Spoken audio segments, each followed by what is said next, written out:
Sunday night edition of the Crash the Pond podcast, folks. We are now count them, 4 days away from Ducks hockey being back in our lives. Now, by the time you're listening to this, if you're listening on Monday, more like 3 days away. So this is and if you even want to really distill it down further, 2 days without any hockey after Monday, and then you got a game day. So all that to say, we're getting very close. By the next time we record, we will have actual games to talk about. So that's exciting, Jake. There is hockey this week. It is insane that we are actually getting this. Like, I am it so still doesn't happy. feel real. Yeah, it really doesn't feel real. Maybe because we have no evidence that the Ducks are actually scrimmaging outside of pictures. Or that training camp is even happening. Should we get into totally that? Kidding. Kidding. Should we get into that right now real quick?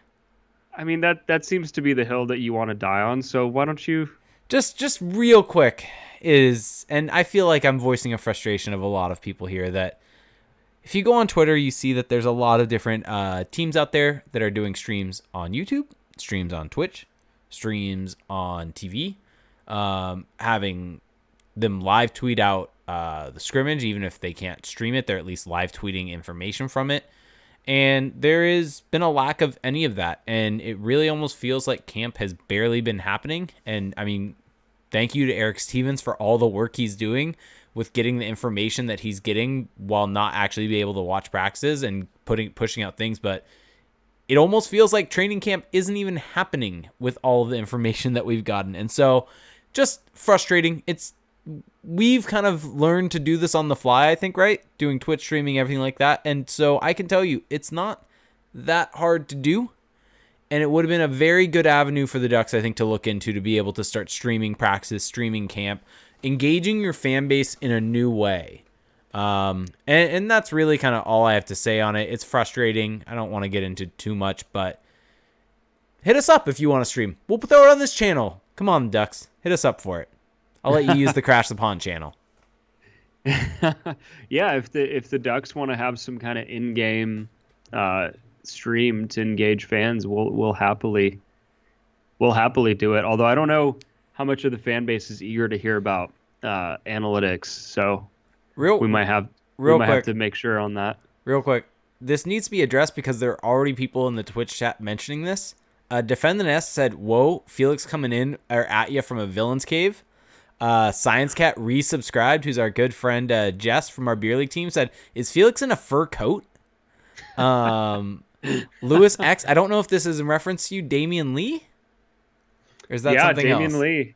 I think the Warriors just. That's a Warriors reference. So Felix, for anyone not watching the video version of this, is wearing a fur coat of some sort. Is it fur? I don't know if it reminds me, the joke that I made to him when I saw him was that it almost looked like he's in the Macklemore music video for Thrift Shop.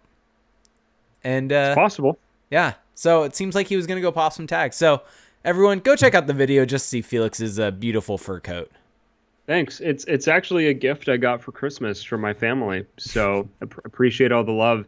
It's extremely warm, by the way. You put it on and you're immediately warm. And where I live, the buildings aren't really designed to be super insulated because it's not really cold for that long of the year. So when it is cold, you feel it. Anyway, first world problems, beachside problems, but we'll get past that. Yeah, we'll get through it. Okay, so yeah, I mean, just to kind of put a bow on the training camp point, it is odd how limited the access has been.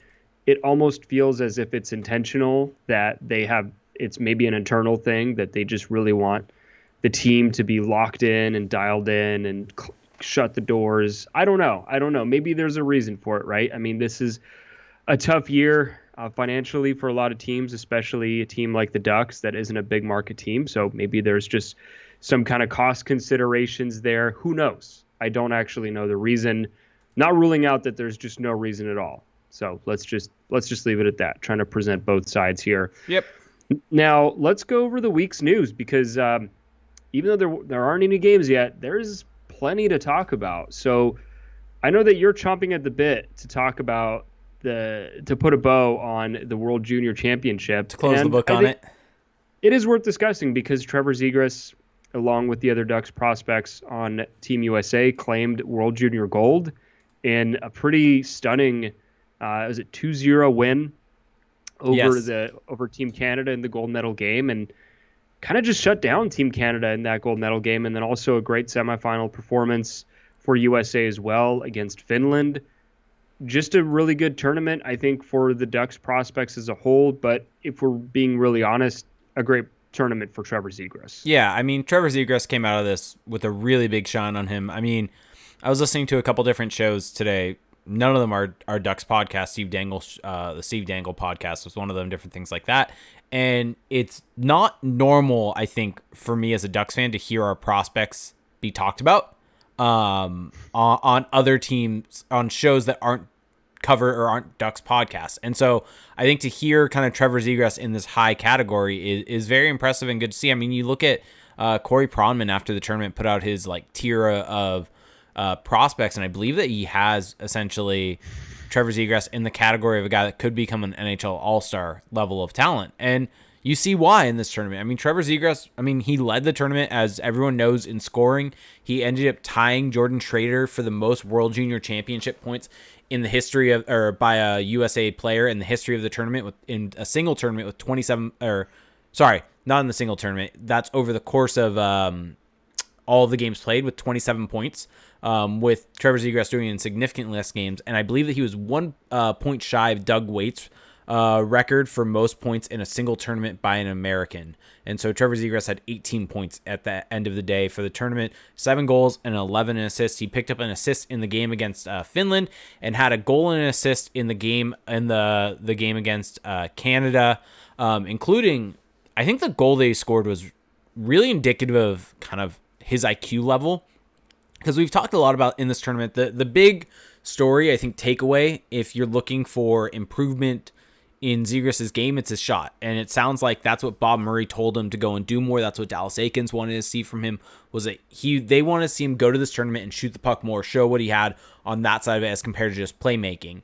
And he made that statement. But I think he still obviously showed his ability to make plays in the offensive zone for his teammates. And I think he also showed his high level of IQ and hockey IQ. And I think that the goal against Canada was indicative of that. It came in right after the end of or at the beginning of the second period. I believe Canada was kind of on the forefront going into intermission, even though the U.S. had a 1-0 lead. And there was a shot from the point that went wide, and basically he recognized that Devin Levi had vacated his post, and the puck hit the back of the net. Zegras, all in one motion, grabs it, pulls it from his forehand to his backhand from below the goal line to in front, and Levi had vacated his post and just put it in off his backhand. And just that recognition of Levi leaving it, instead of kind of doing the easy play of going with the wraparound, kind of he stopped, pulled the puck in one motion and put it in the back of the net. And that's not an easy play to make, first off, because it's much easier to not stop and continue skating. And the IQ level that it was to recognize where the puck was, where Levi went, and all that just shows you where his skill level's at and his ability to recognize the correct play. And so I think that was huge. Also, sorry to just kind of take this over, Felix, a little bit, but before the game, he got on the front of, he had a newspaper level quote of basically calling out Canada and not really saying anything that controversial, I think, but he basically said Canada hadn't really faced a good team up until that point, and he specifically said it about the goaltender. Exactly. He said about testing Devin Levi because Devin Levi hadn't been tested yet, that they hadn't played a real team yet. Which, I mean, that part of it might have been a little controversial, but it is true that the way Canada had been rolling, that they just hadn't been tested. Yep, and Devin Levi hadn't necessarily been tested because of how good the defense was. And when you make a bold claim like that, and especially as someone who's had such a good tournament, you get a target on your back, and he stepped up. A goal and an assist in this game showed that Devin Levi could be beat, and I think that's important, that he not only talked the talk, but he walked the walk. And I think also what's important here is that this is a player that's not only entertaining on the ice, but is going to be entertaining off the ice. And I think that's what you want to see. This is a guy that's not going to just be quiet and kind of be your prototypical hockey player. He's going to have some fun. And I think that's also very exciting, that he's a guy that has personality and wants to show it. And I've heard a lot of people out there basically praise him for doing this. And if he doesn't score, then that's on him and he's going to get torn up from it. But if you make that type of statement, you need to walk the walk, and he did that. Yeah, I mean, I don't mean to compare them necessarily as players, although I think there are parallels. But Zegras' kind of persona on and off ice keeps reminding me of Austin Matthews, just that kind of modern player, right? Who kind of understands both the off ice branding perspective, maybe not branding, but just kind of having a personality. And I think he's being authentic. I don't think he's forcing it, with his comments or the way he carries himself. He just really seems like an extremely charismatic guy. I mean, you saw his reaction on ice when they won the gold medal, and some of the bleeps that had to be put in when he was crying out on the ice after they won. So great tournament for him. I think that the best compliment that I can give him is that he made it harder to evaluate him in this tournament because he was just clearly too good for this level. And maybe too good is a little strong, but he was just so dominant at times against some of the lesser competition, and even against the good teams like Canada, he still found ways to make a difference. So he made it clear that level of play is just behind him now. And now I think I guess just to kind of bring this full circle on Zegras, we can touch on the other prospects as well, but I think that the Ducks have to give him a shot in the NHL to start the season. I think that you look at the way the roster's constructed, we don't really have any line updates. We went in depth on that last week, or at least not any substantial updates. But I think that spot where right now they have Max Jones next to Ryan Getzlaf, or presumably that could also be Sonny Milano, why not put Trevor Zegras there to start the season? And worst case scenario, he's not ready, but you kind of reward the performance that he had. Okay. Bob Murray talked about that they were evaluating his World Junior as if he was in training camp. And I think if that was the equivalent of being in camp, then he would have dominated camp, and so you got to give him a shot as a result. Do you agree with that? Yeah, 100%. And I mean, even if you look at some quotes from Bob Murray, Bob Murray specifically basically said that he sent Trevor Zegras to the tournament with the intent of winning a gold medal, to lead this team to a gold medal. That is why he sent Zegras to this tournament. You and I have talked about whether he should have gone to the tournament or not, or gone to training camp, but Bob Murray thought there was value in it. And when asked even about it by, I think, Eric Stevens, Bob Murray even said, like, the tournament didn't matter until they played Sweden. That all of what Zegras had done was great, but that didn't really matter to him until they played the Sweden game, the final. Beating up Austria. Exactly. All due respect to Marco Rossi. Just not that important. Exactly. And so they sent him there to play in these big, high pressure game, high stakes game, and lead the U.S. to a gold medal in a prominent role. And I mean, What can you say? He fulfilled that, and probably in more ways than they could have even imagined. I mean, I don't think the Ducks imagined him tying the record for the most points in U.S. World Junior history and being one shy of Doug Weight. Like, this was a historic level of tournament that was put on by Trevor Zegras. And I think if you're the Ducks management, you have to be able to look at that and say, hey, we sent this kid there with this exact reason, and we need to reward him now. He did everything we asked of him, and so we now need to reward that as a result.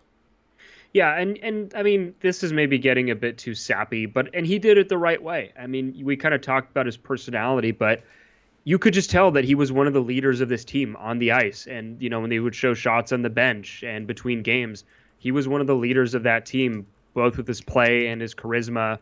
And he's just checking all of the boxes. And the fact that he basically rewrote the record book on his way of doing that, yeah, you have to reward that. And I think that what also makes the argument stronger, barring even what he did in the World Juniors, is that the Ducks just don't have many players like him, if any, on their roster. They don't have many creative offensive players who can turn a game on its head when need be, or on any given night. And with all due respect to Max Jones or Sonny Milano, we kind of know who they are by now, right? Max Jones, if everything breaks right, could be a good third line player, maybe even second line. Sonny Milano, he's had his ups and downs in the NHL, and last season finished on and up, but there were some downs before that. With Trevor Zegras right now, he's all potential, but the potential that we see is extremely high. So you have to give that a chance. I think you owe it to yourself as a franchise to see that through for now. And hey, if it's not working out, again, there's really no downside. He can go to the AHL. He can be on the taxi squad, but he is at worst, I would say, a year, maybe even two away from being a really solid contributor at the NHL level. I mean, it could happen as early as this year. He could win the Calder Trophy for all we know. Yeah, and here's the thing. You mentioned this, but not only in terms of his skill level, his elite playmaking, his everything like that, there's not a whole lot of that on the Ducks roster from a forward perspective. But let me just ask you this. How many players on the Ducks do you think there legitimately are that when the puck's on their stick, you kind of stop what you're doing and make sure to just watch it, and kind of it can get you out of your seat? I would say there's three guys. Mm-hmm. Do you think you can name them? Are we including Trevor Zegras in this mix?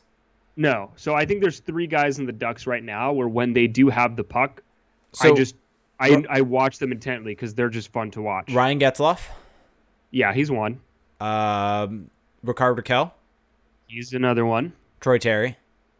No. Okay. My third was Cam Fowler. Oh yeah. Fair enough. But, you can debate the effectiveness of all those three.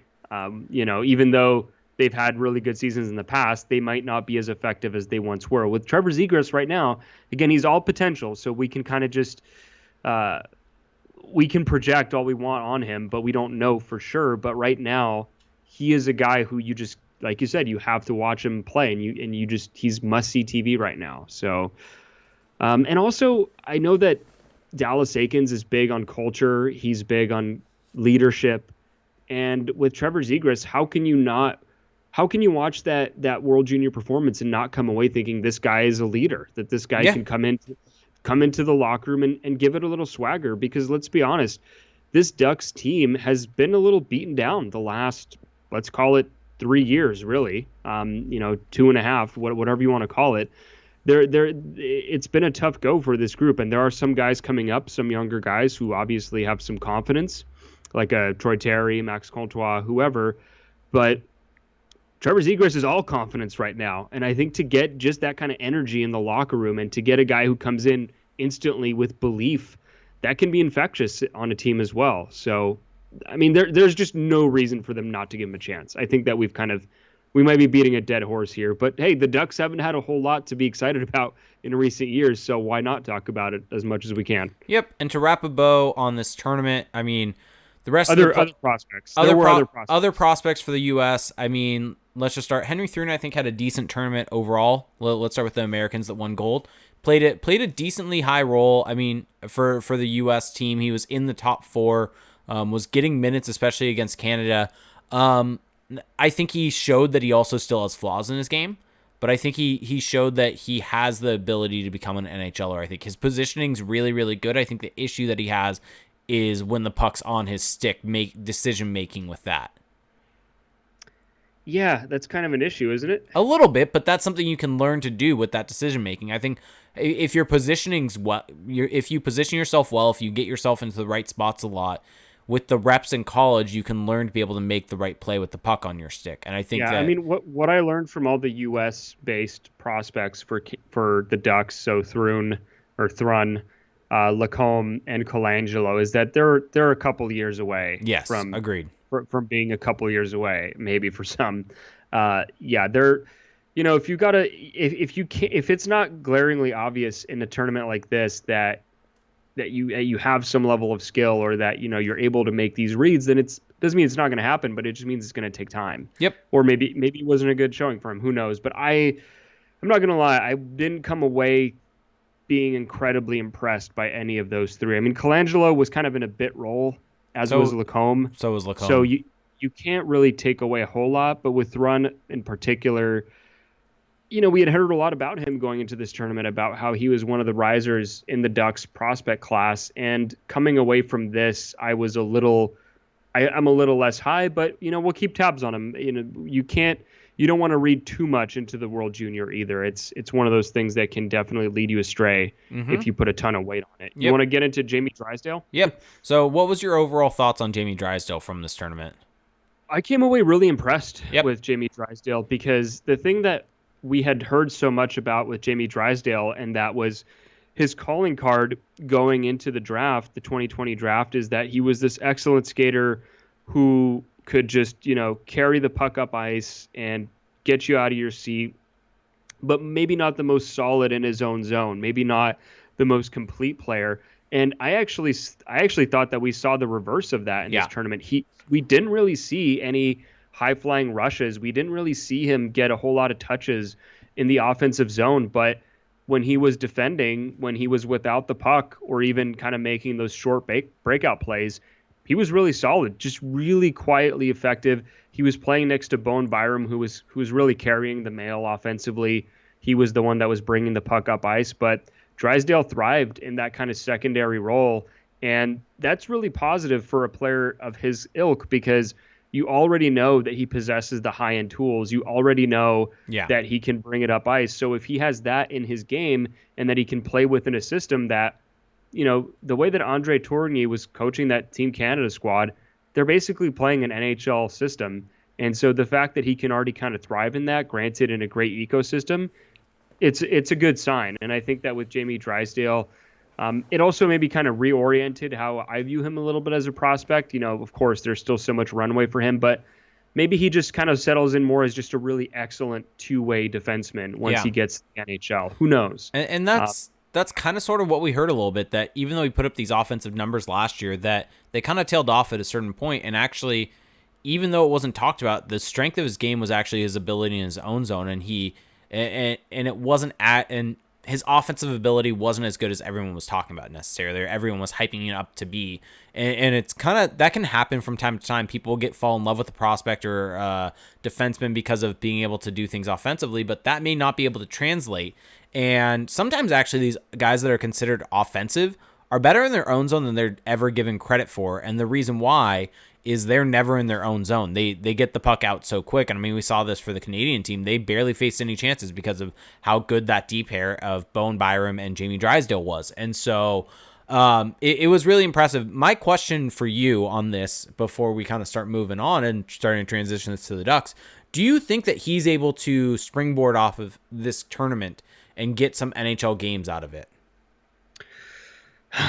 Well, we'll get into this later, because there's a lot of other things that have to happen for him to get a chance. But the Ducks' blue line is just so crowded right now. I mean, we saw the flurry of moves that occurred this weekend, all the bodies that are on there, and it's hard to say. I think that he could probably step in right now into a third pairing role, and in a very limited frame, probably be okay, but I don't know if I would feel 100% comfortable putting him into NHL action right now. I just don't know if he's quite there yet. I mean, for me, and maybe this is an unfair standard, but unless the guy's had a few years to develop, or maybe a couple years, you want to at least see him dominate that level of play. So with Trevor Zegras, we went over it. He dominated it. With Jamie Drysdale, it's different for defensemen. He did all the right things, but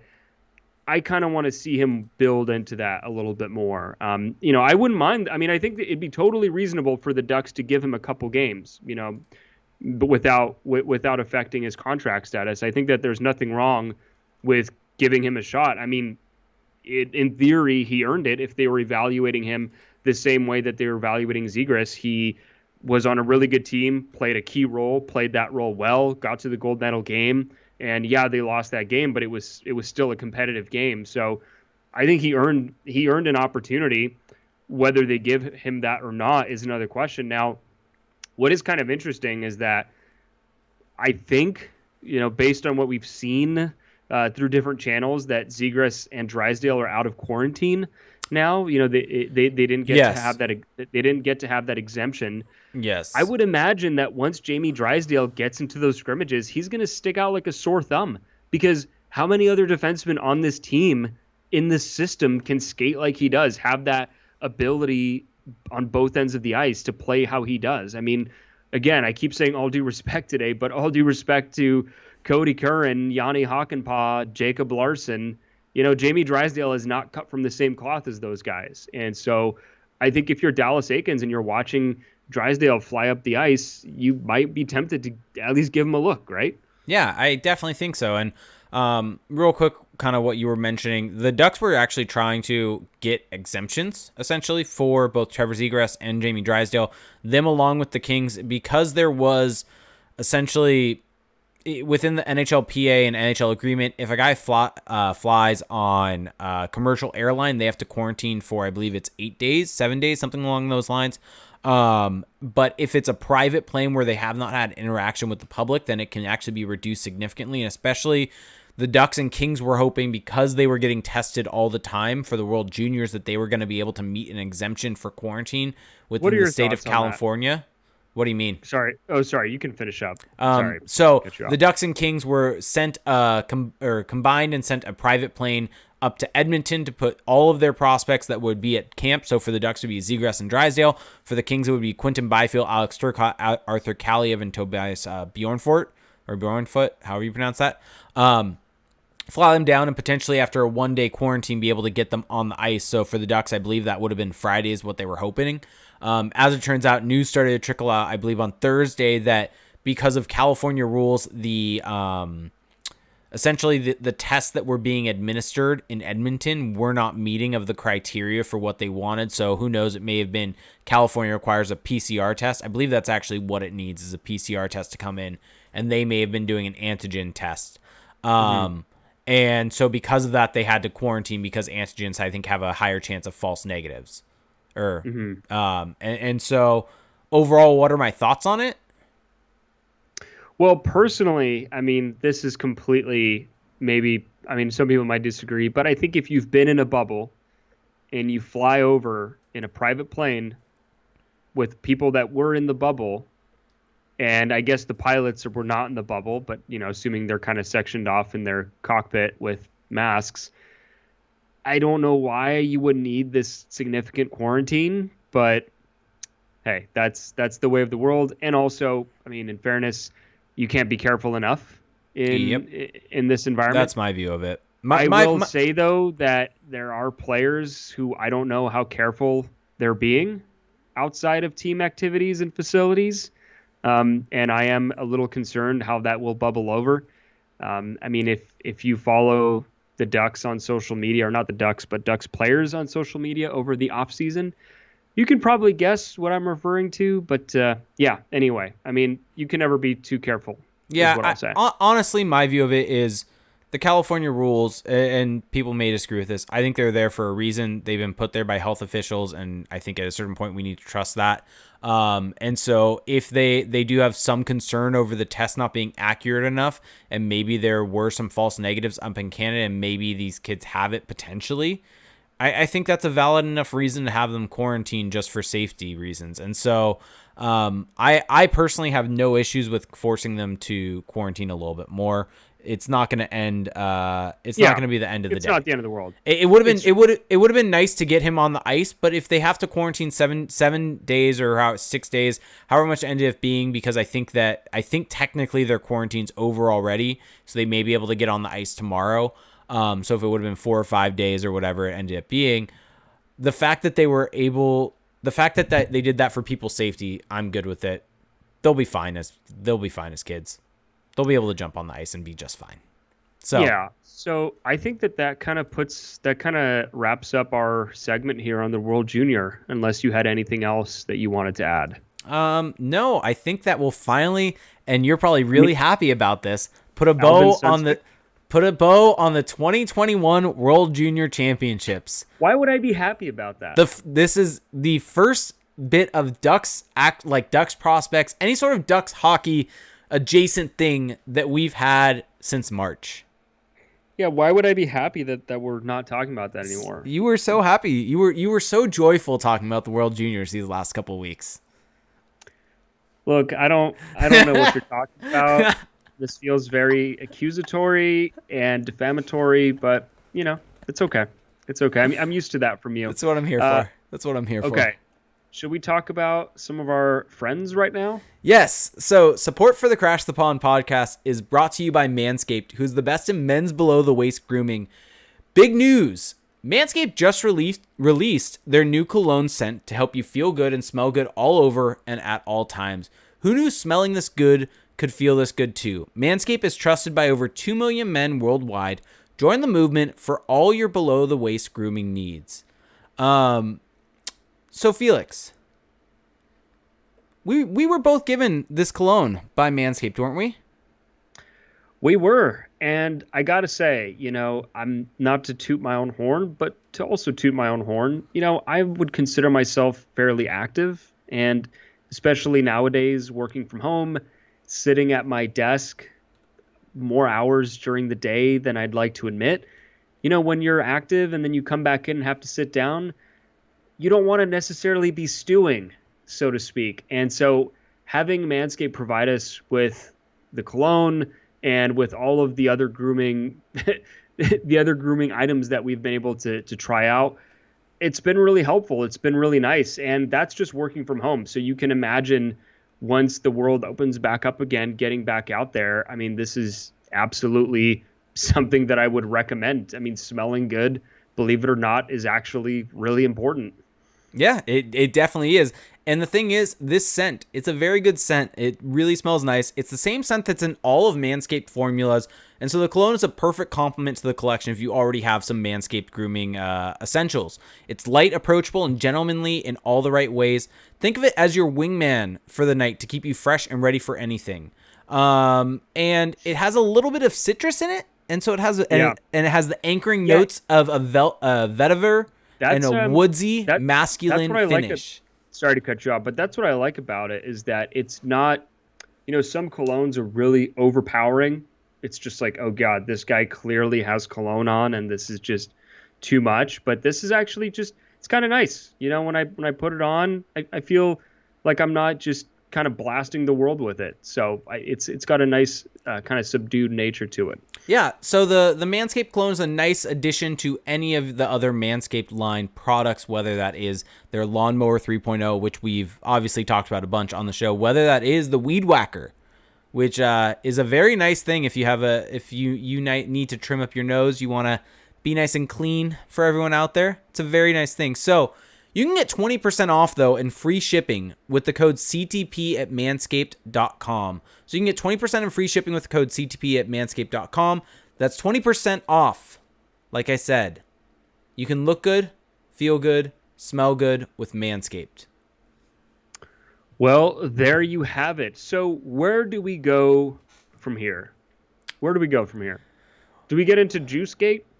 I think we need to get into Juicegate because we've talked. Is there anything else to discuss though? So I'm going through, as we mentioned, the best way for anyone to really get news right now about the Ducks, and this is a plug for The Athletic because it's a fantastic website that everyone should be subscribed to. Their real-time stuff, Eric Stevens is posting a lot of information there, and so that's the best place to go. And so as I'm just kind of scrolling through to make sure we've kind of covered everything. Really, the only big bit of news from the last week in terms of hockey is that the San Diego Gulls, or the AHL season was announced, and the Gulls will officially be playing in Irvine. It's a move that makes complete and total sense. They've mentioned through various different things. I think Eric Stevens actually had an article on it that basically the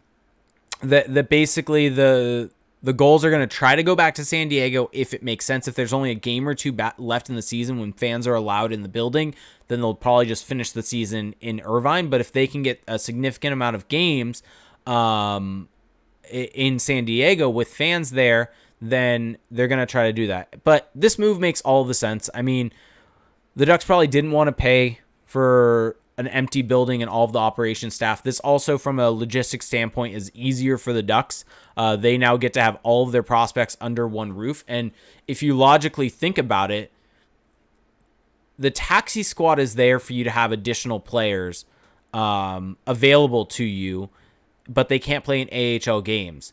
The Ducks may just not, when they're at home and the Gulls are there, they may just not use the taxi squad at all because they're just they're not moving them at all if both the Gulls and the Ducks are on a homestand. Because there's no benefit to it. They'll just send them down to the Gulls and then just use the taxi squad when they need to go out on a road trip to have guys travel with them just in case. Mm-hmm.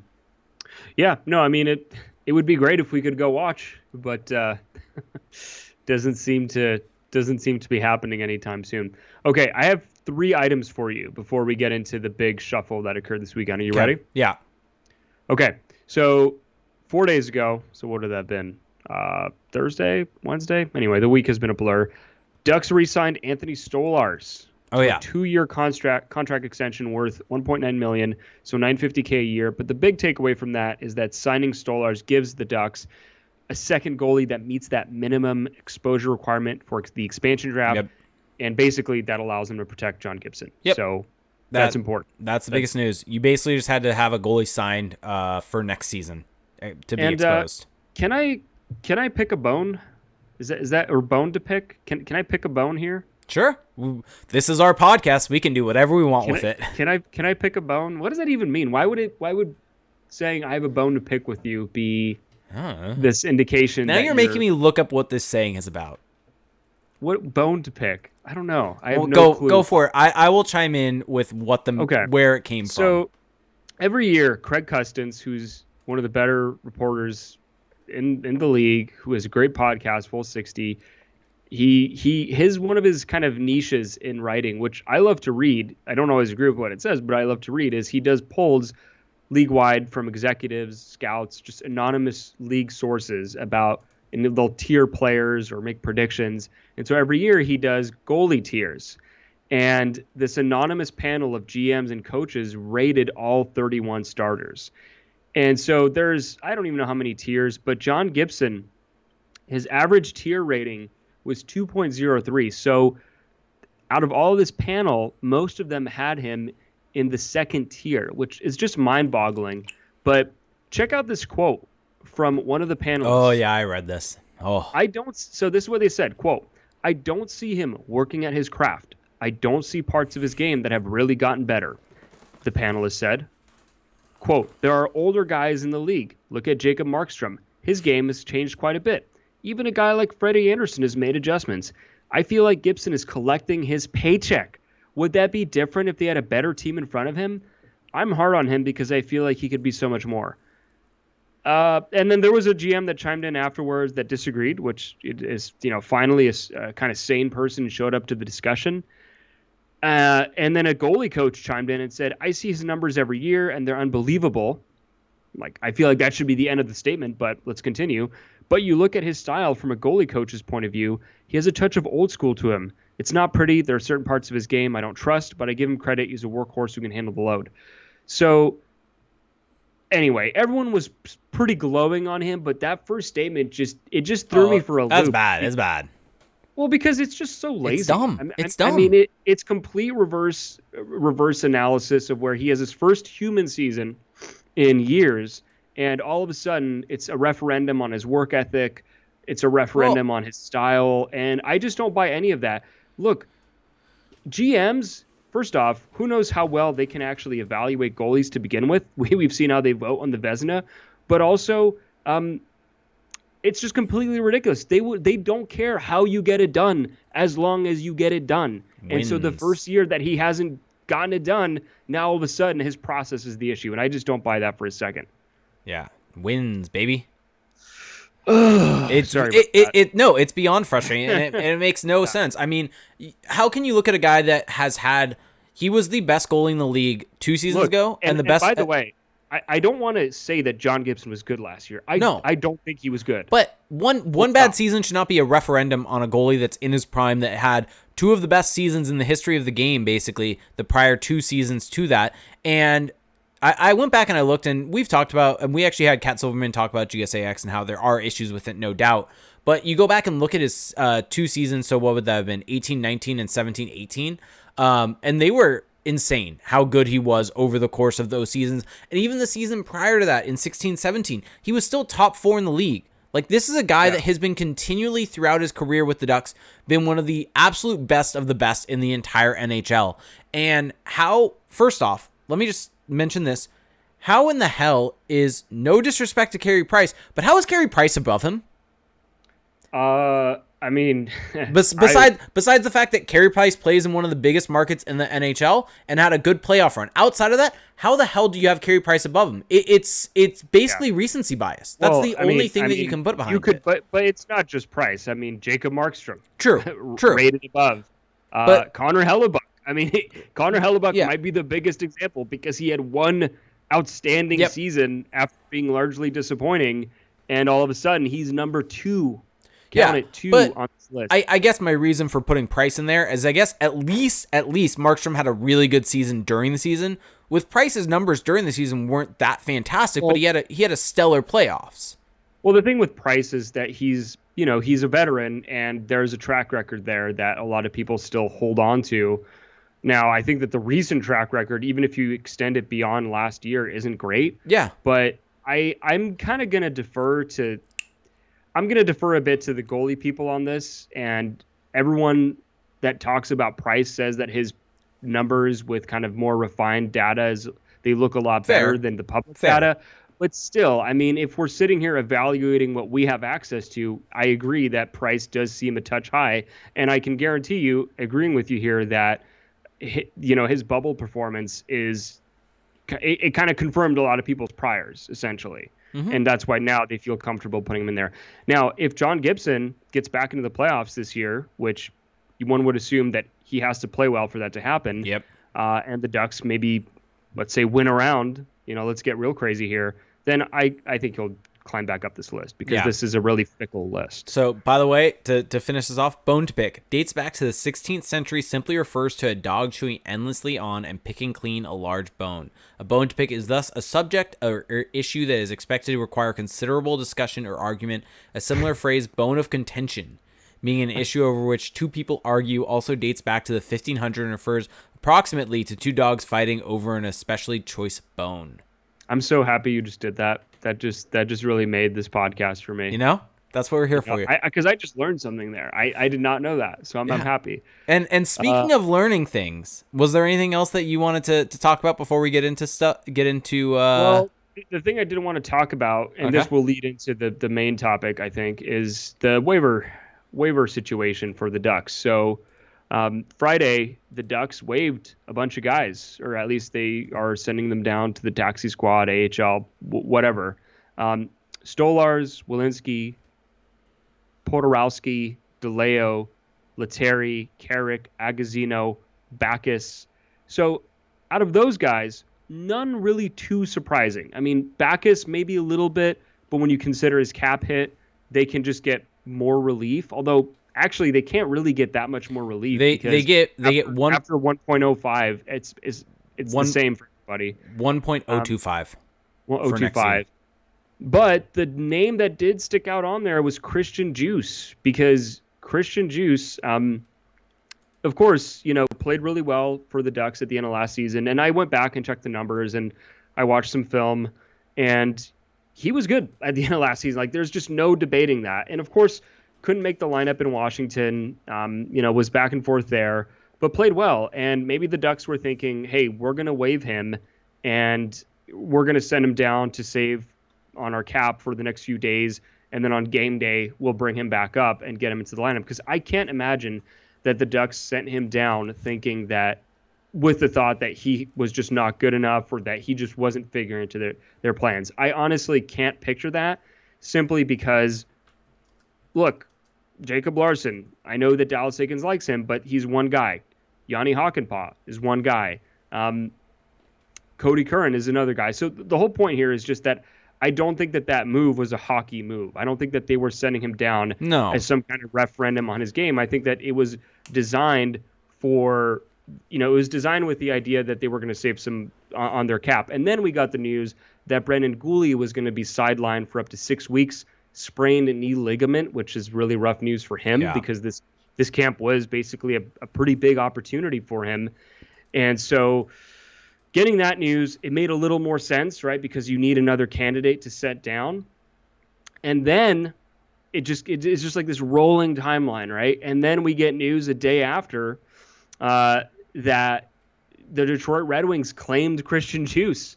So the Ducks got basically caught there. I mean, I think that they tried to sneak Djoos down, and the Detroit Red Wings, who you had mentioned, were first on the waiver list. So he didn't even make it past the first team. They just snagged him, and now Christian Djoos is a Detroit Red Wing in a flash. And I should make mention of this.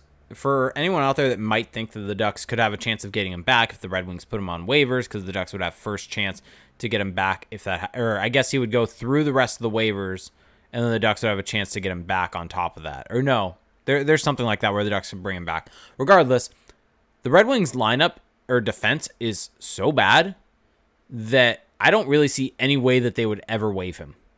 And there's not, it's not like they're in a cap bind or anything like that where they need to do what the Ducks are doing right now. And so he's not coming back to the Ducks.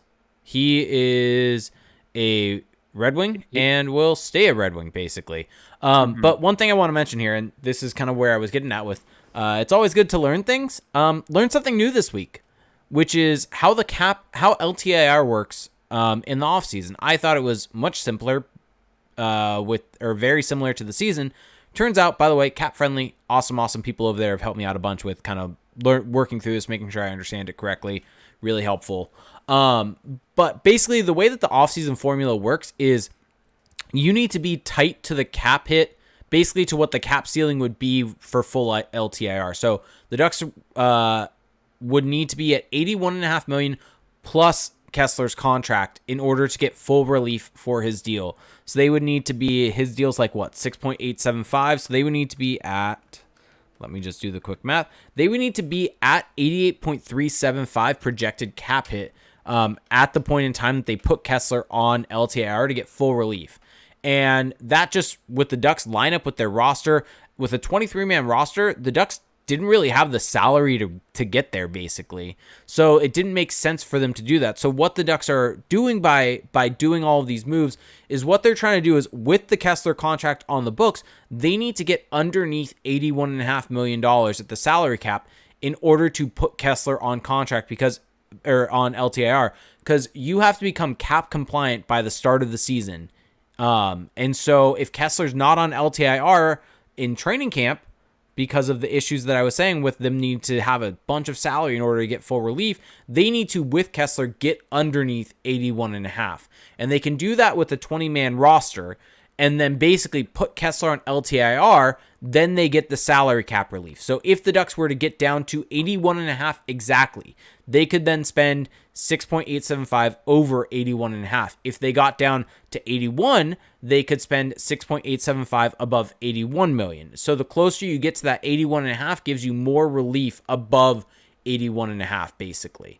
And so the Ducks were making all these moves basically to get under the salary cap, to then put Kessler on LTIR, and then they would activate guys and bring them back onto the roster, and they would have a cap above the 81.5, but still be fine due to LTIR. This is all kind of very minute, a lot of details, but it's important because it's explaining why they were making these moves, why these guys were being put on waivers, why was Backus put on waiver, and it's because the 1.025 mil that they were saving was important.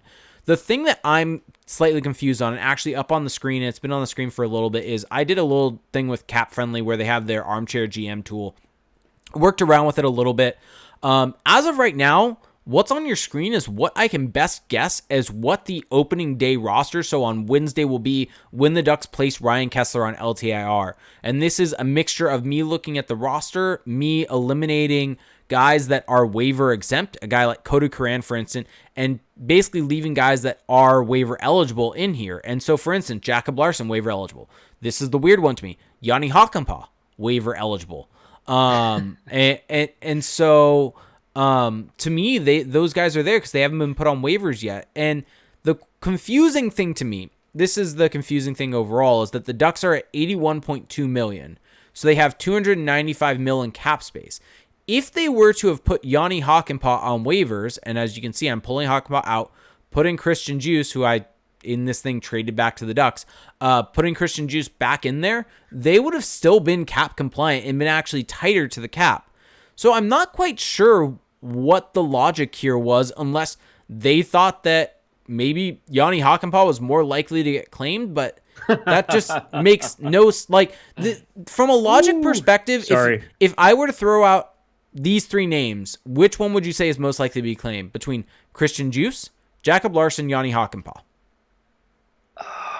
I mean, I would say the most likely out of the three, maybe Larson.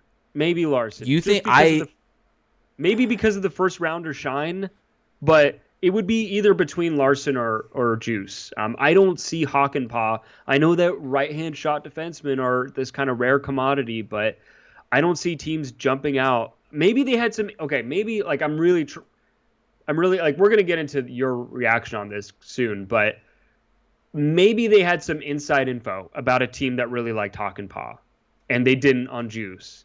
And they thought, oh, if we know we're going to lose Hakanpää if we put him out there, we don't have that many right shot defensemen, so let's just take our chances on Juice because he's not a former first rounder. I mean, I'm really trying to come up with explanations for why they went this route. Yeah. Maybe here's the only thing I can come up with. Maybe the numbers on Cap Friendly are slightly off. Well, that's the other thing that I brought up to you before this show is that the Cap Friendly numbers are are estimates. You know, the contracts are not necessarily estimates, but the way it all shakes out, their numbers can be and probably sometimes often are different than actual teams' cap sheets. And so when your margin is so slim, like you were describing just now, then yeah, I mean it's totally possible. But I mean, just to kind of expand this out a little bit, what do you make of that situation? Which situation?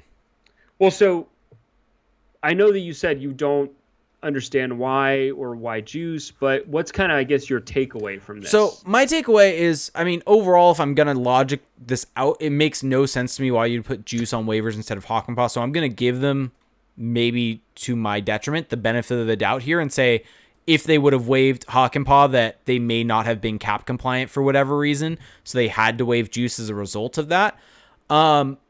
My response to that, though, is there still were ways to get around this. Even if you were that tight where it wasn't going to work, you could, for instance, let's say you could send down Max Jones and call up, you could call up Max Comtois. Max Comtois makes $60K less than him. You could send down or send down, keep in mind when I say this is all paper transaction. These guys on opening night, so Wednesday night when the Ducks have to get cap compliant, these guys would not be on the Ducks roster, and then by Thursday they get called up so that they are on the roster. But you could send down Sam Steele, call up Chase DeLeo instead. 100K different, there are maneuverings that you can do to make these things work if it was that tight with Christian Djoos on the roster instead of Yanni Hakanpää. Or here's another simple thing. We've talked about it. Jacob Larsson, put him on waivers. I think Jacob Larsson brings less to the roster than Christian Djoos. Maybe the Ducks were of the mindset of Jacob. They've put more development time into Larsson. They've put more time into him. They want to see him play out. So if they're gonna let one guy or take the risk of losing a guy, they would rather lose the guy that they just got than the guy they've put a bunch of development time into. Mm-hmm. And so maybe that's the logic there. But when I'm looking at this as a whole, there are ways around this that you could have looked at. And I think the Ducks tried to get cute here. They tried to pull off a situation where it's early on in training camp where a lot of teams are going to be putting guys on waivers. And here's the thing to remember with waivers. And I think that this is a key thing to remember here is that when you claim a guy, you cannot send them down. You have to keep them on your active roster. So a lot of times at this point in time in training camp, teams are figuring out their roster still. They're trying to figure out where their lineups are at. They're having internal competitions for a lot of positions. They've made all their offseason move, all this different type of stuff. So a lot of teams throw guys on waivers, and a lot of times you can try to sneak a guy through in the beginning. Daniel Sprong last season. Exactly. Yeah. And you're able to sneak guys through waivers in the beginning of the season as a result because teams aren't set on or are trying to figure out their lineups and they like their guys. The issue with this is I think Christian Djoos is a little bit too high profile, and there are teams in this league that need help on defense. Specifically, you look at Detroit. There are teams that would want a guy that can play on the power play. I mean, that's a key thing. He can play on the power play. And I think overall it's just a sense of frustration because it's just another issue. I had some conversations with people on Twitter yesterday, and I think overall what I was getting back from some people was, why are you complaining about this? The Ducks made 2 steps forward. They're overall better now because they brought in Shattenkirk and they're better off now than they were. So even though they lost Juice, they're still better now than they were last season. Well, yes, that is true, and that hockey doesn't occur in a vacuum. I think you have to analyze and isolate moves based on what they are. And losing a Christian Djoos for absolutely nothing is a bad idea and a bad thing to do. Clearly, a team coveted him because he didn't make it through one team. Not one team passed on him. The Red Wings were the first team to have the ability to claim him. But just, I mean, that's also a product of the order. Well, true, but that, to be fair. But still, the first team that had the ability to claim him claimed him. So he had some value. But that doesn't necessarily mean that he was highly coveted. Okay, fair. But if I'm gonna really just no, that's fair. That's fair. Yeah. That's completely fair. But my point in all of this is, I would say that Christian Djoos had some trade value.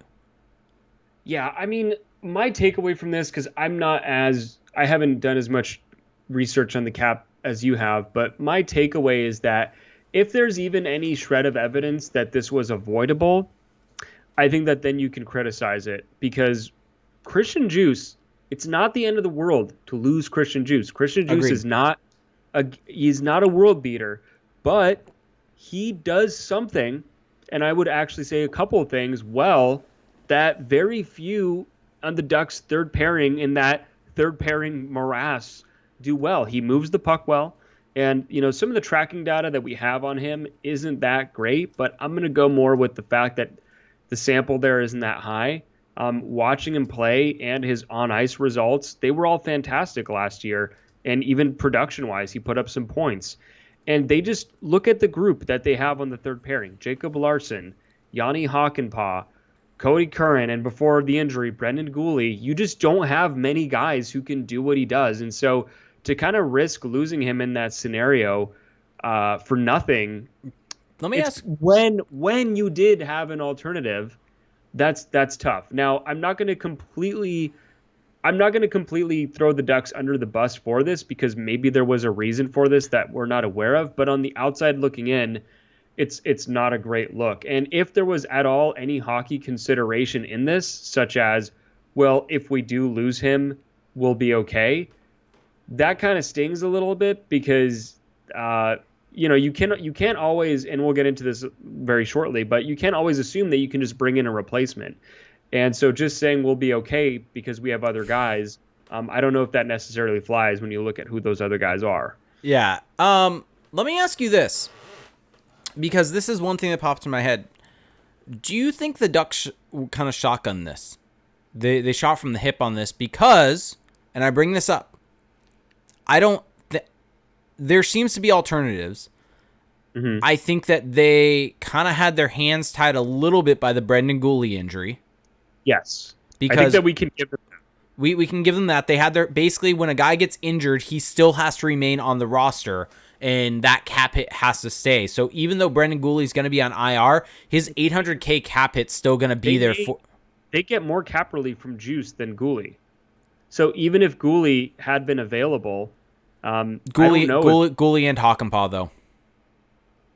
Yeah, but then you're sending down two guys as opposed to one. But it's the same as right now, because Gooley is on IR, so your roster size remains the same. Okay, but so just walk me through the scenario. So let's say Gooley was healthy. How would that possibly change? So if Gooley was healthy and they wanted to put Gooley on waivers, which granted they may not have, but they could have put Gooley on waivers. Or they could have sent, here's the other thing, there's nothing that says that you have to have 12 forwards and 6 defensemen.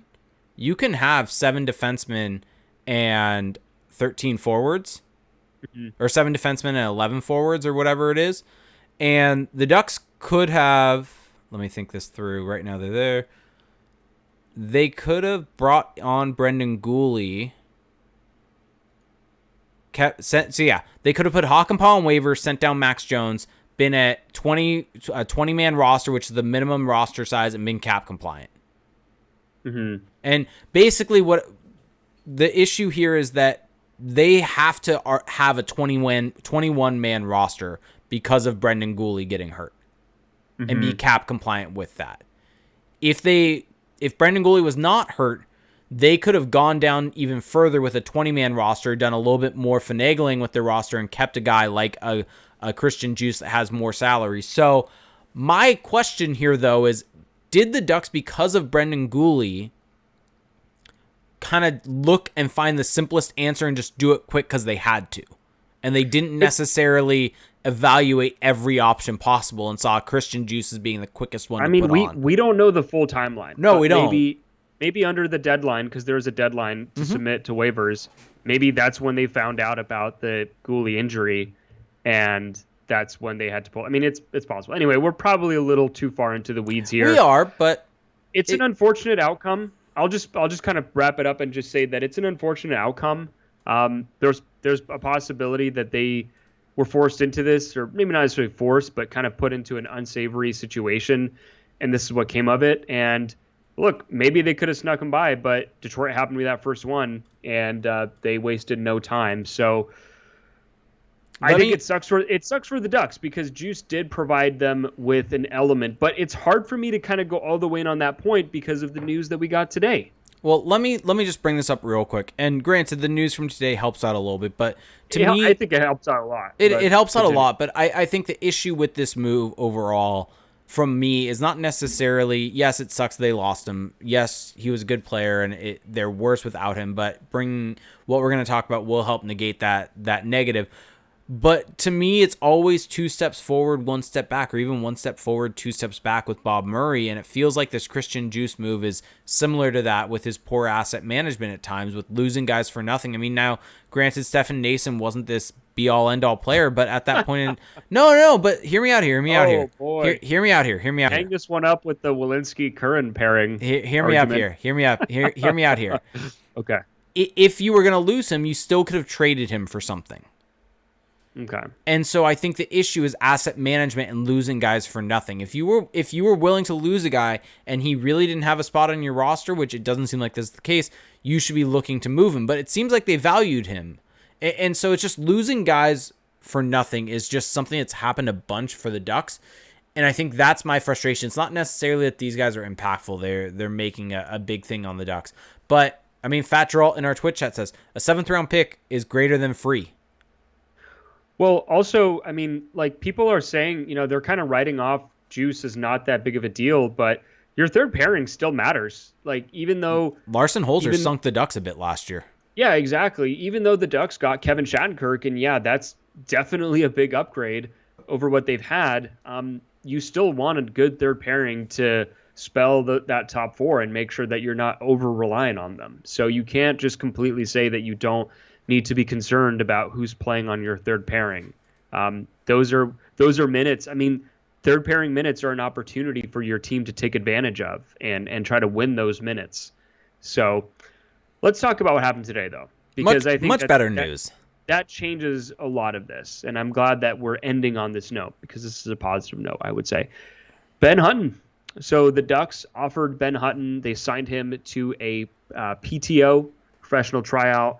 And assuming, everything you talked about with the cap and the fact that they'll kick in Ryan Kessler's LTIR once the season starts, we could probably assume that the Ducks are going to sign Ben Hutton. Yeah, and Eric Stevens, even in real time, told that Ben Hutton's PTO with the Ducks should lead to a contract with the club.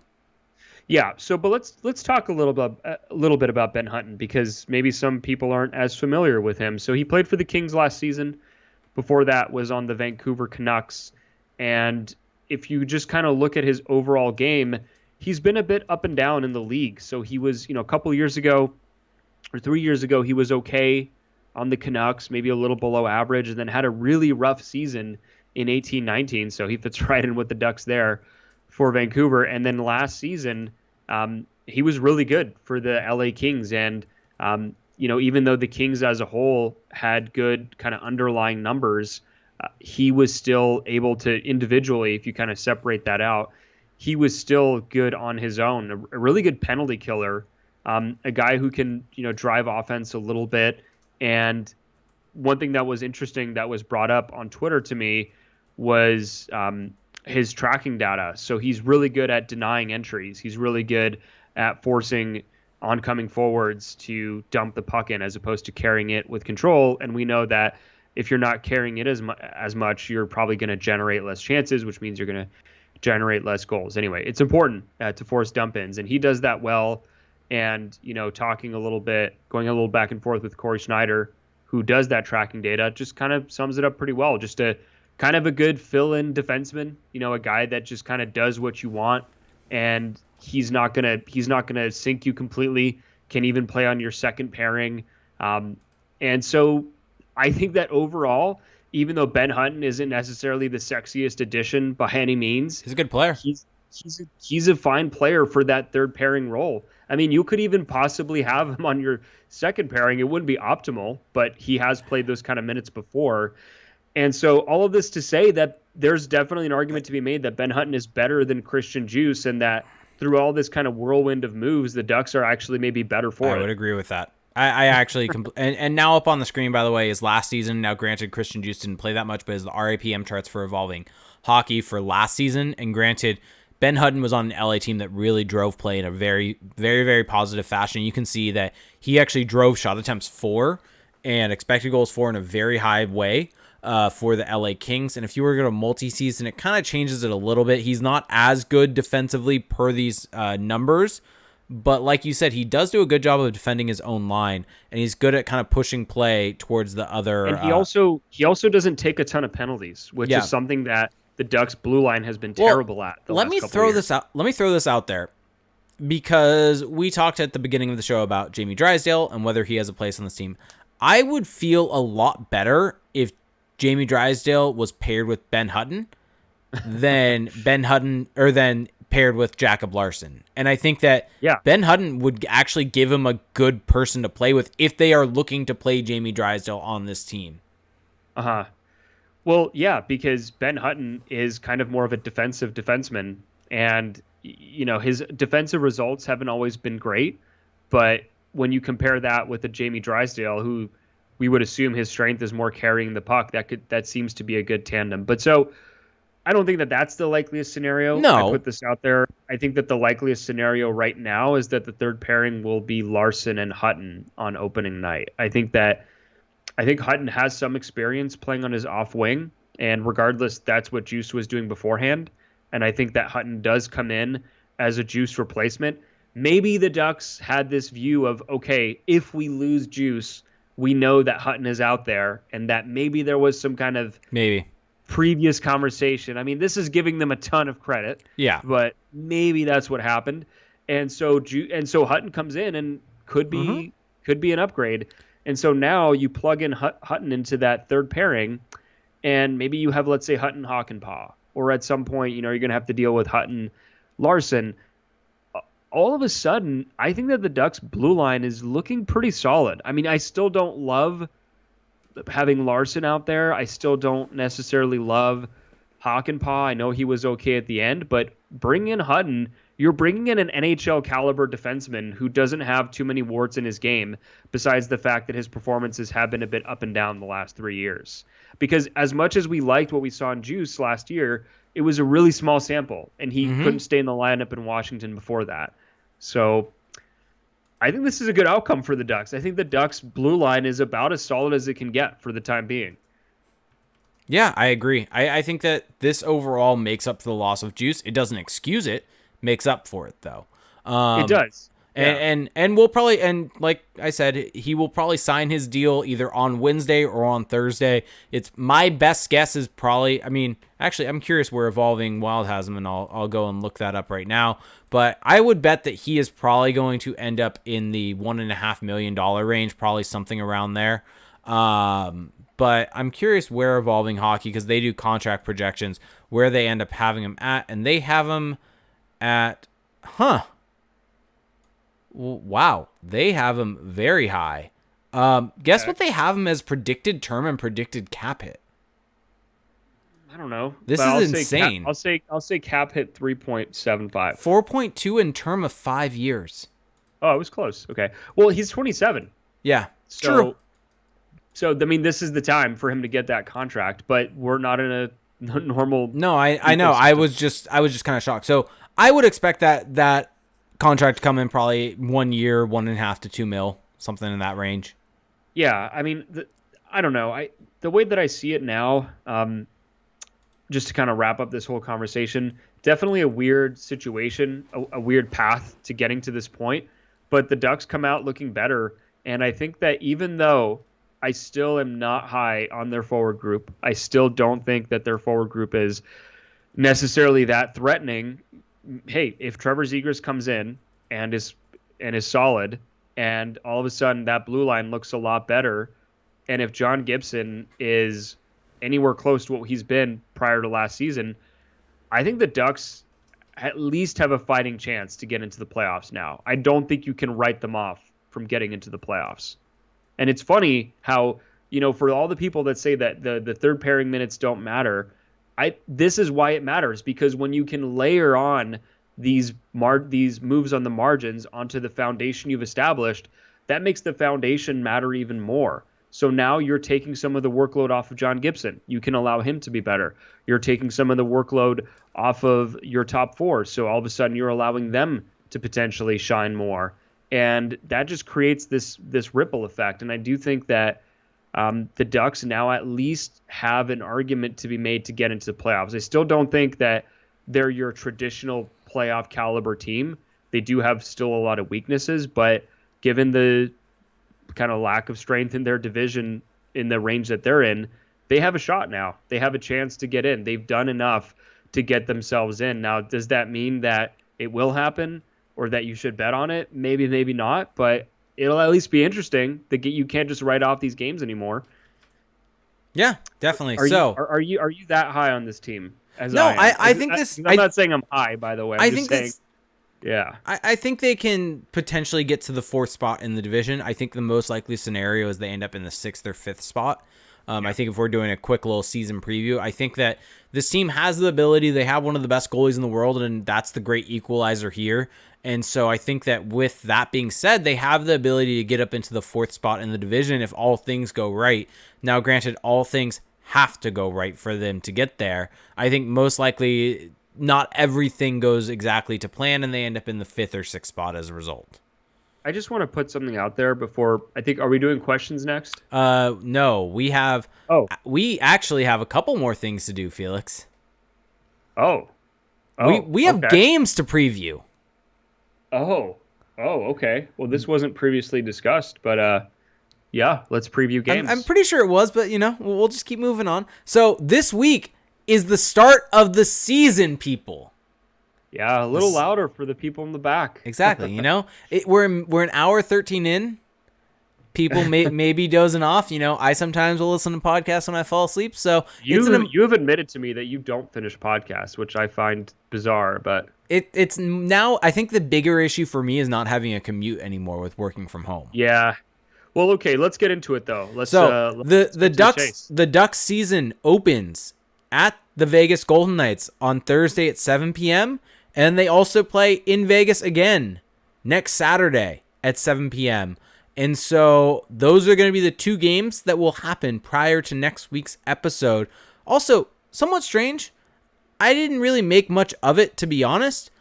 But the Ducks haven't announced a broadcast schedule. And I'm going through almost basically every other team has a broadcast schedule. I'm looking at networks and every team. Somewhat strange. I wouldn't buy too much into that, people. It's probably going to get announced, but... It will. I mean, it has to, right? It has to.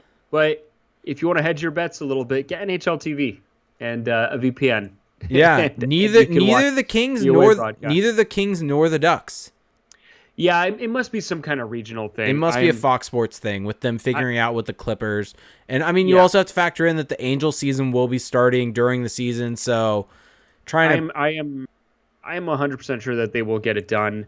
I mean, the Ducks also don't have a helmet sponsor yet, so there's just a lot kind of that's in the chamber there. But I am assuming that this week we will get a lot of clarity on that. But let's just talk about those games a little bit. So they will be playing Vegas in their first 2 games. Yeah, one of the top. Is quite the way to start things off. Yeah. So now up on the screen, folks, is we've talked about JFresh Hockey before. His War roster builder for Vegas. They are in an 82-game season projected to have 106 points because of this roster. And this is their most up-to-date roster. So this is a very good Vegas team.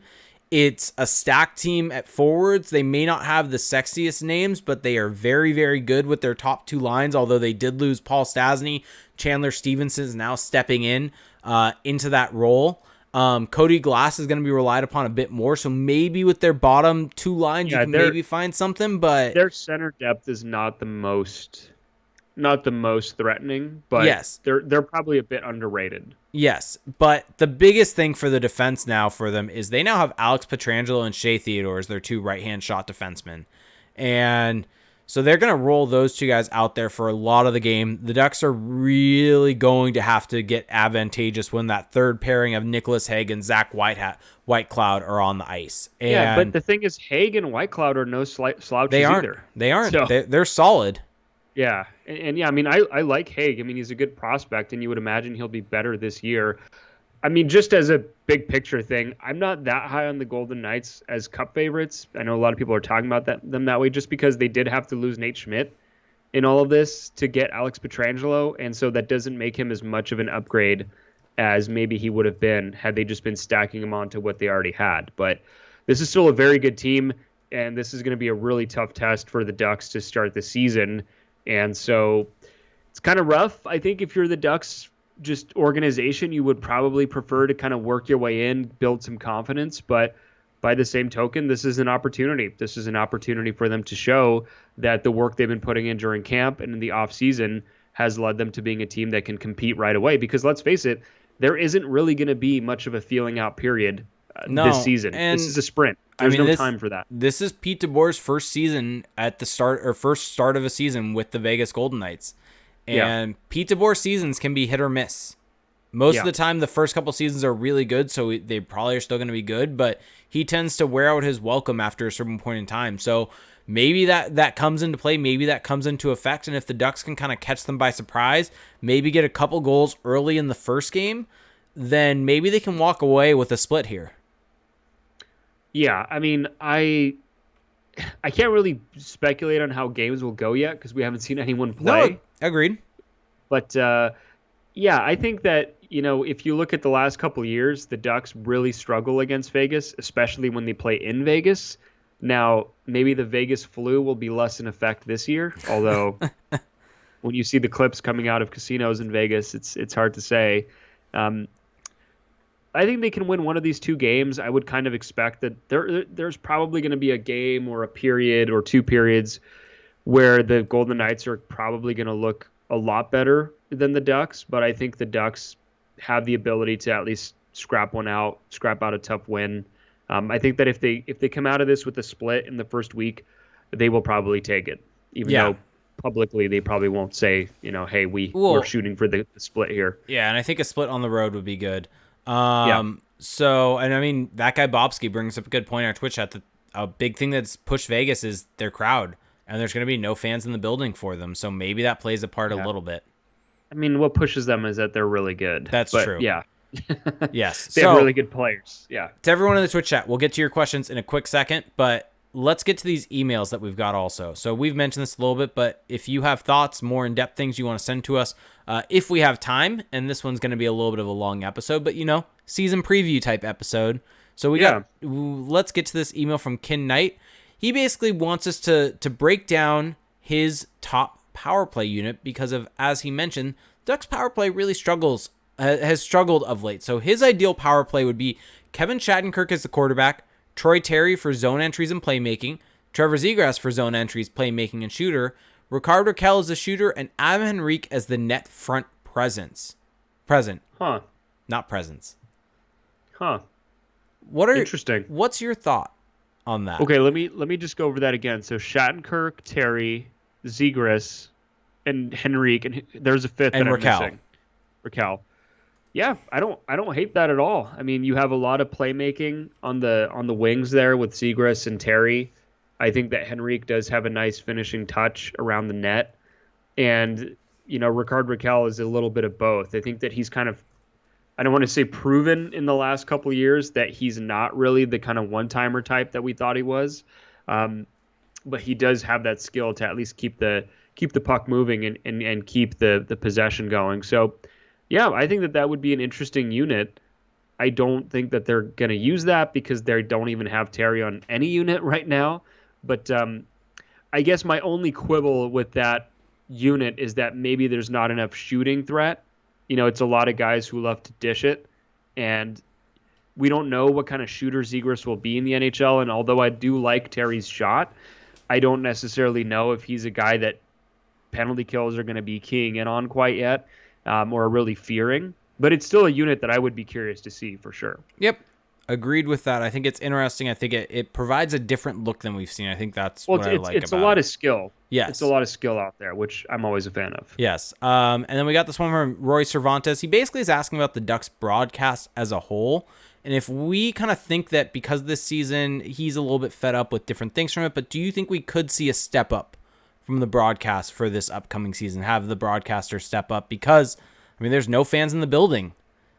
They're going to be the only people that can convey the emotion and information to us. I could see them doing that. Yeah, that's totally believable. Yeah, and I think my biggest thing doesn't necessarily have to do with the broadcasters per se, like Allers and Hayward. My biggest thing is, what do the broadcasts do to bring you a different look? There's no fans in the building. So what can you do for different angles? What can you now do with the broadcast that is different that you aren't able to do with fans in the building? What angles can you hit now to give you a different perspective? Can they put a camera in the corner to show breakouts better than they have in the past? I don't know. That's what I want to see from this. I don't know, because I've been watching NBA since they've started back up, and they play in the same arenas, and it's been pretty much the same as it's been in the years past. So if the NBA is not doing it, I don't know if the NHL will do it, but who knows? Let's try to be optimistic here. True. All right. So anything else you want to touch on before we start getting into the Twitch chat? I did just want to say, I'm getting a lot of people that are coming at me saying that I'm not, that how dare, because I'm posting. I'm glad you're finding this entertaining. I'm putting out my predicted lines or pairings with all the news on the blue line, and people are really coming at me saying, you're overlooking Cody Curran. How dare you? I had someone tell me he's got a booming shot, which I just love, by the way. He's got a booming shot. He's so good on the power play. This is a real tweet that I got today. No way he rides the taxi. His booming, accurate shot on the PP is really needed, which, great. Yeah, he's done that in Sweden. That's awesome. I had one person specifically reply to 4 different tweets at the same time, all advocating for Curran. So I'm very happy for Cody Curran that there's all this love for him out there. He's certainly earned it with his accomplishments in the Swedish Hockey League. But notice the key word there. A league that's not the NHL. And so, yeah, I'm not really completely factoring him in because he's 30 and has never played in the NHL before. And what we have heard on him from Dallas Eakins hasn't been this massive endorsement. Nothing negative, but just nothing that would lead you to think, oh, this guy is a lock for the opening night lineup. So, look, I'm not actively trying to disrespect or discredit Cody Curran, but I think that it's kind of reasonable to not really just write his name with permanent ink into the lineup here. Yeah, and I think Dallas Eakins basically said he seems like could be a point getter in the Swedish League or the American League. And here's the thing. I don't know if that's code for he's not a great skater, but here's the thing. He's never even done it in the American League, and so it wouldn't. You and I were kind of on this boat of, they didn't sign him for nothing, so you'd expect him to make the roster. But kind of after hearing those quotes and thinking this through, and the fact that he's never really made a name for himself in the AHL, that you got to think that they would make him play in the AHL prior to getting an NHL spot. Show us what you can do here on a smaller ice surface where you haven't ever been able to show success. So maybe that's where they end up. These comments in our Twitch chat. Oh, our Twitch chat's great. And huge shout out, by the way. I want to mention this before we even start getting into the Twitch chat. But we've had a pretty high amount of people in here with us, more than usual, about double the amount that we usually get for these shows. So thank you, everyone. It's been engaging. It's been fun. You've been making me laugh. Thank you to the offshore bot company that we've hired. Really coming through. Yeah. Yep, exactly. Using that Manscaped stuff for it. Some of these comments, Ken Pafu saying, did you guys see the drawing of Curran with the sword on his back with Felix's name on the sword? Yeah, that's really what I'm doing here. That guy Bobski, Felix getting trolled by Curran's agent. There was another one. Hockey Boys, Curran burner accounts. I'm not putting any of these things past what's going on, because who else is going to bat for Cody Curran to this degree? It just doesn't add up anyway. And again, I don't hate the player. I don't think he's bad, but I am just so baffled. We don't know anything about him yet. I mean, I'm so baffled by the amount of people who are already willing to say that this guy should be just a go-to. And I guess that speaks more maybe to just how bad the Ducks' third pairing has been in recent years, that the first guy who has any semblance of competence offensively is sought after. But there's been no video of any training camp. We don't even know how he looks in camp. I don't even know what he looks like, to be honest. I know what he looks like because I've looked at his elite prospects page. Sorry, I don't know what he looks like in Ducks gear. I probably should say. Yeah, it's just unbelievable. But it's funny. Like, I'm actually I'm not mad. I find this amusing.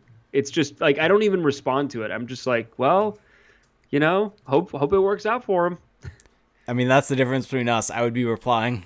We just need to make a hashtag like Curran Goat or something. Just you have to refer to him as the GOAT from now on. All right, anyway. So let's get to this. So anyone in the Twitch chat, start throwing your questions in. Throw big question or throw question in all caps in front. Makes it easier for me to find it. So Kim Paffy just threw it in. But I want to give a huge shout out to everyone who's become a Twitch sub. So for those of you watching the video version of this on YouTube, you can go to youtube.com/crashthepond to be able to find us on there, or the recorded version of this on all your favorite podcast services. We do a live stream of this show each and every time at twitch.tv/crashthepond, where you can help support the show in a way that's completely free to you. If you have Amazon Prime, you get one free Twitch Prime gaming sub each and every month. You do have to hit that subscribe button after 30 days, but it's completely free to you if you have Amazon Prime. You get special emotes in the chat, special badges next to your name, and I'm working on upgrading those not as we speak, but in the next little bit. But I want to give a shout out. We've had a bunch of people sub to us tonight, so want to give a huge shout out to everyone. Science Cat 108, who's our good friend Jess from our beer league team, subscribed at tier 1 for 4 months. That guy Bobski resubscribed for 3 months. We've had Bionic Chris, who we've met in person. I think he's played in some of our podcast games a little bit. Resubscribed for 9 months. Realized 92 subscribed. And then that guy Bobski gifted out 3 subs. So he gave 3 subs to other people, to Wishy97, Sleeps Tiny, and Nate. So shout out to that guy Bobski for doing that for us. And Sean Seabolt subscribed also just now. So thank you to everyone who has done that. Let's get to some questions, unless you have something you want to mention from the Twitch chat that's making you laugh. I love this. I really hope that this bit sticks around of elite booming accurate shots. I hope that he scores a power play goal, and it's just an inside joke that nobody except podcast listeners get. I'm praying that he just scores a Shea Weber-esque one-timer goal, and I just get this just avalanche of hate on Twitter. You just need to tweet out in all caps, elite booming shot from Cody Curran. Yeah, Curran greater than... I don't know, Hedman or something. So elite booming. Shaken Wings. Also, I forgot to say this. Shaken Wings also subscribed to us, but they said, Jake, according to Felix, I will never know what he looks like in Ducks gear either. Oh, yeah. I'm a hater. Yep. All right. Kim Pafu asked us, has Zegras been in a bad team in recent history? I'm wondering how he will fare on a team like the Ducks. Will he get frustrated because of the rebuild? I know he talked about his leadership in the USA on the USA team, but that was a good gold-winning team. For someone as cocky as him, will it hurt him to be on a not-so-good team? So Boston University, I think, was pretty solid last year. But, I mean, the World Junior team last year for the U.S., they didn't make it to the medal round. Mm-hmm. And he was still excellent for that team. And that was a team that had a lot of flaws, that wasn't this dominant force that they were this year. And granted, they weren't dominant completely, but he was very good last year for that Team USA that didn't beat Finland in the quarterfinals. Yeah, so, he doesn't strike me as a pouty kind of player. I think when he's playing to win and be the best player that he can be. Now, he hasn't been on this Ducks team, which has been awful the last couple of years, so maybe that'll wear him down.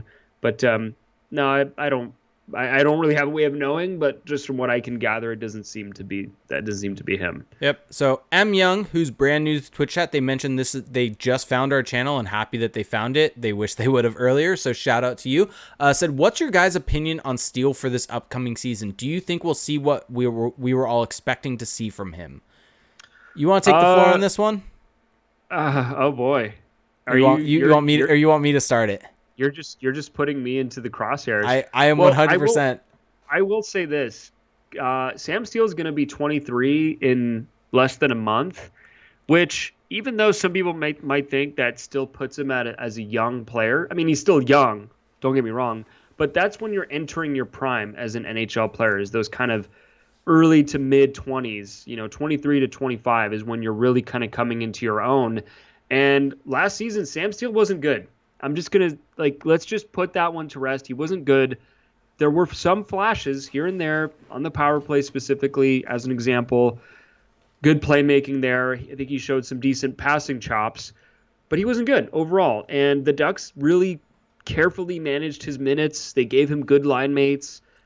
He had every opportunity to do well, and he didn't.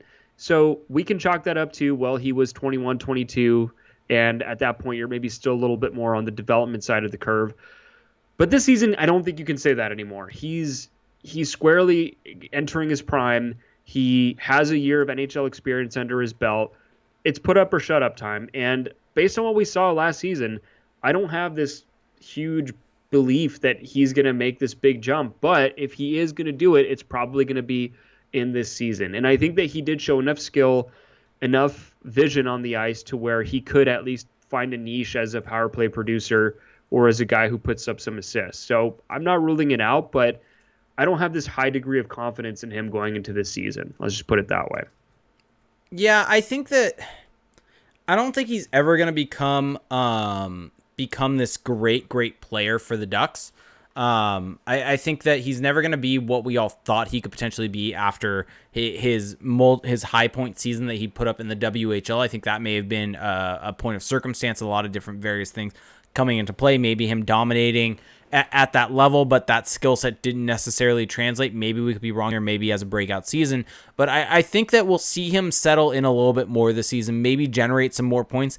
I don't think, I mean, let me see where he was at last year, but it's hard to fully figure out the points because it's going to be a little bit different this season. But if he were to have settled in at around, I don't know, a 30-point season in a normal 82-game season, 30 to 40-point season, I think that would be probably a fair thing for him, maybe getting up to into the 40-point range. And I could see him being in that 30 to 40-point range. So I think that if we're going to half it, he probably will be 20-plus points, is if I had to really put a number on it for his points.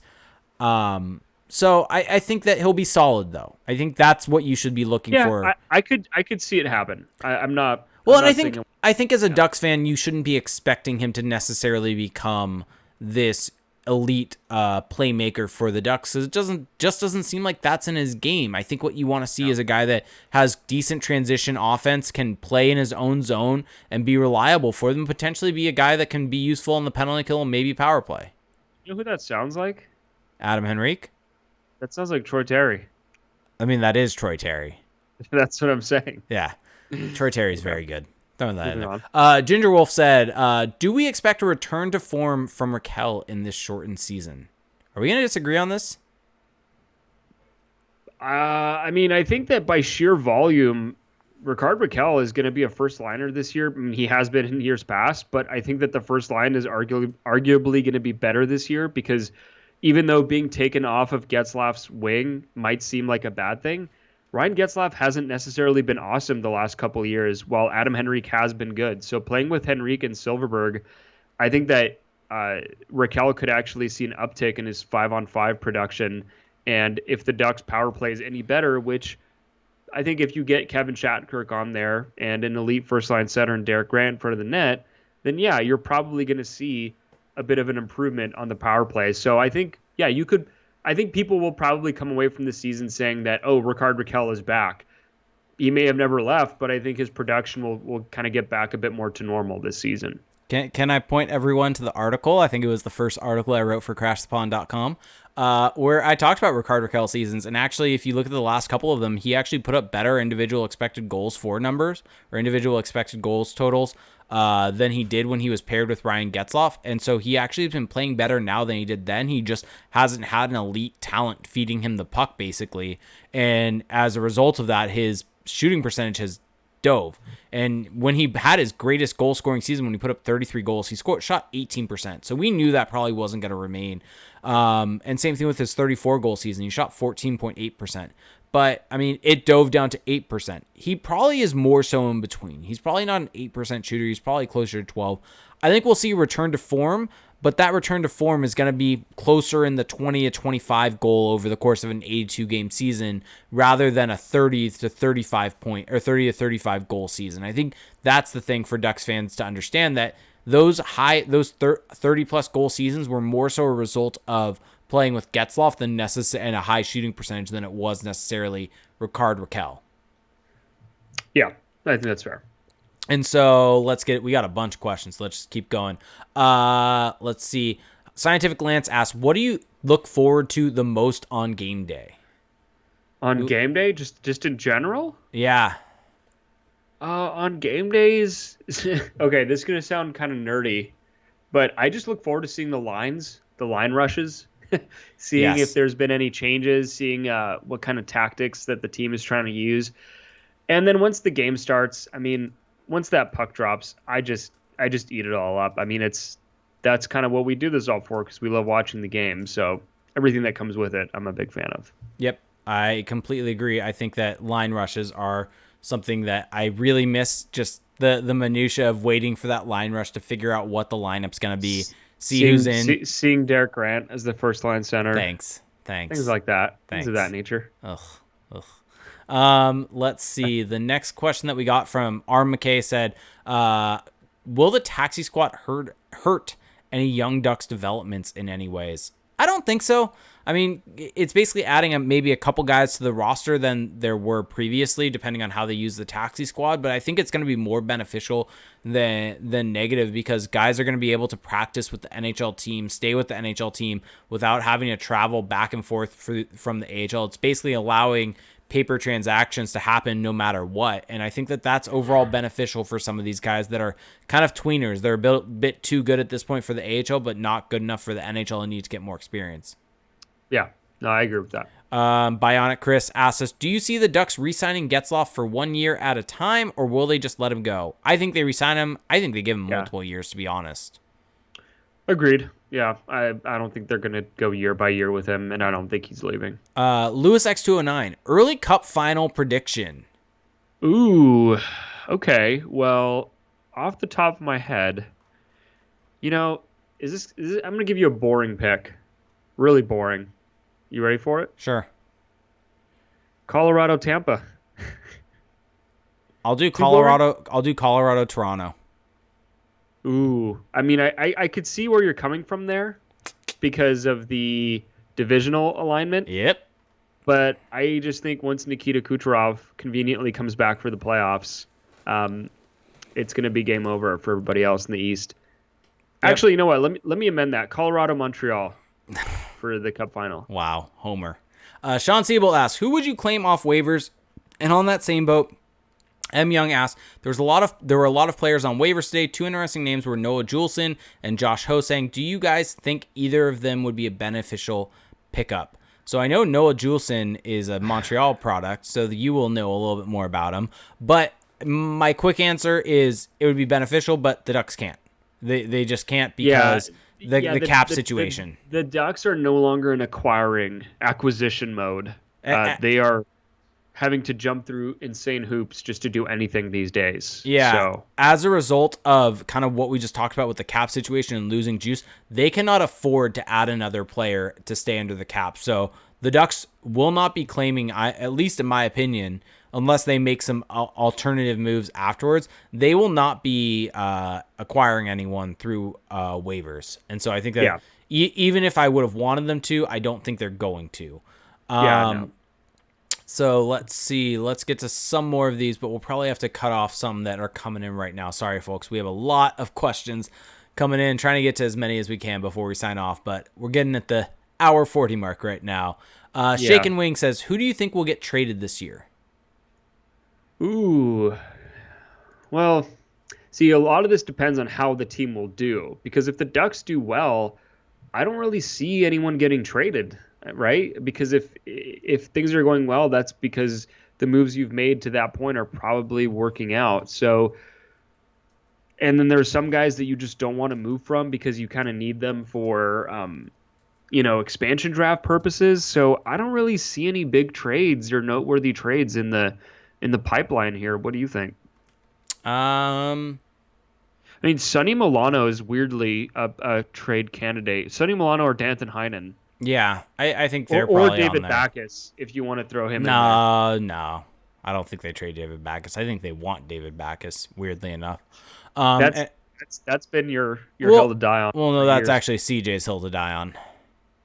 Oh, okay. There we go. Even better. Well, no, I think Heinen and Milano, I guess if I had to pick someone, would be those guys. Because I just still think that as much as they want to see what they have in those guys, they kind of got them for, I don't want to say nothing, because they did have to give up Nick Ritchie to get Danton Heinen. But, I mean, they gave up Devin Shore to get Sonny Milano, which isn't much. So moving on from those guys, I don't think that there's just much tying them to them.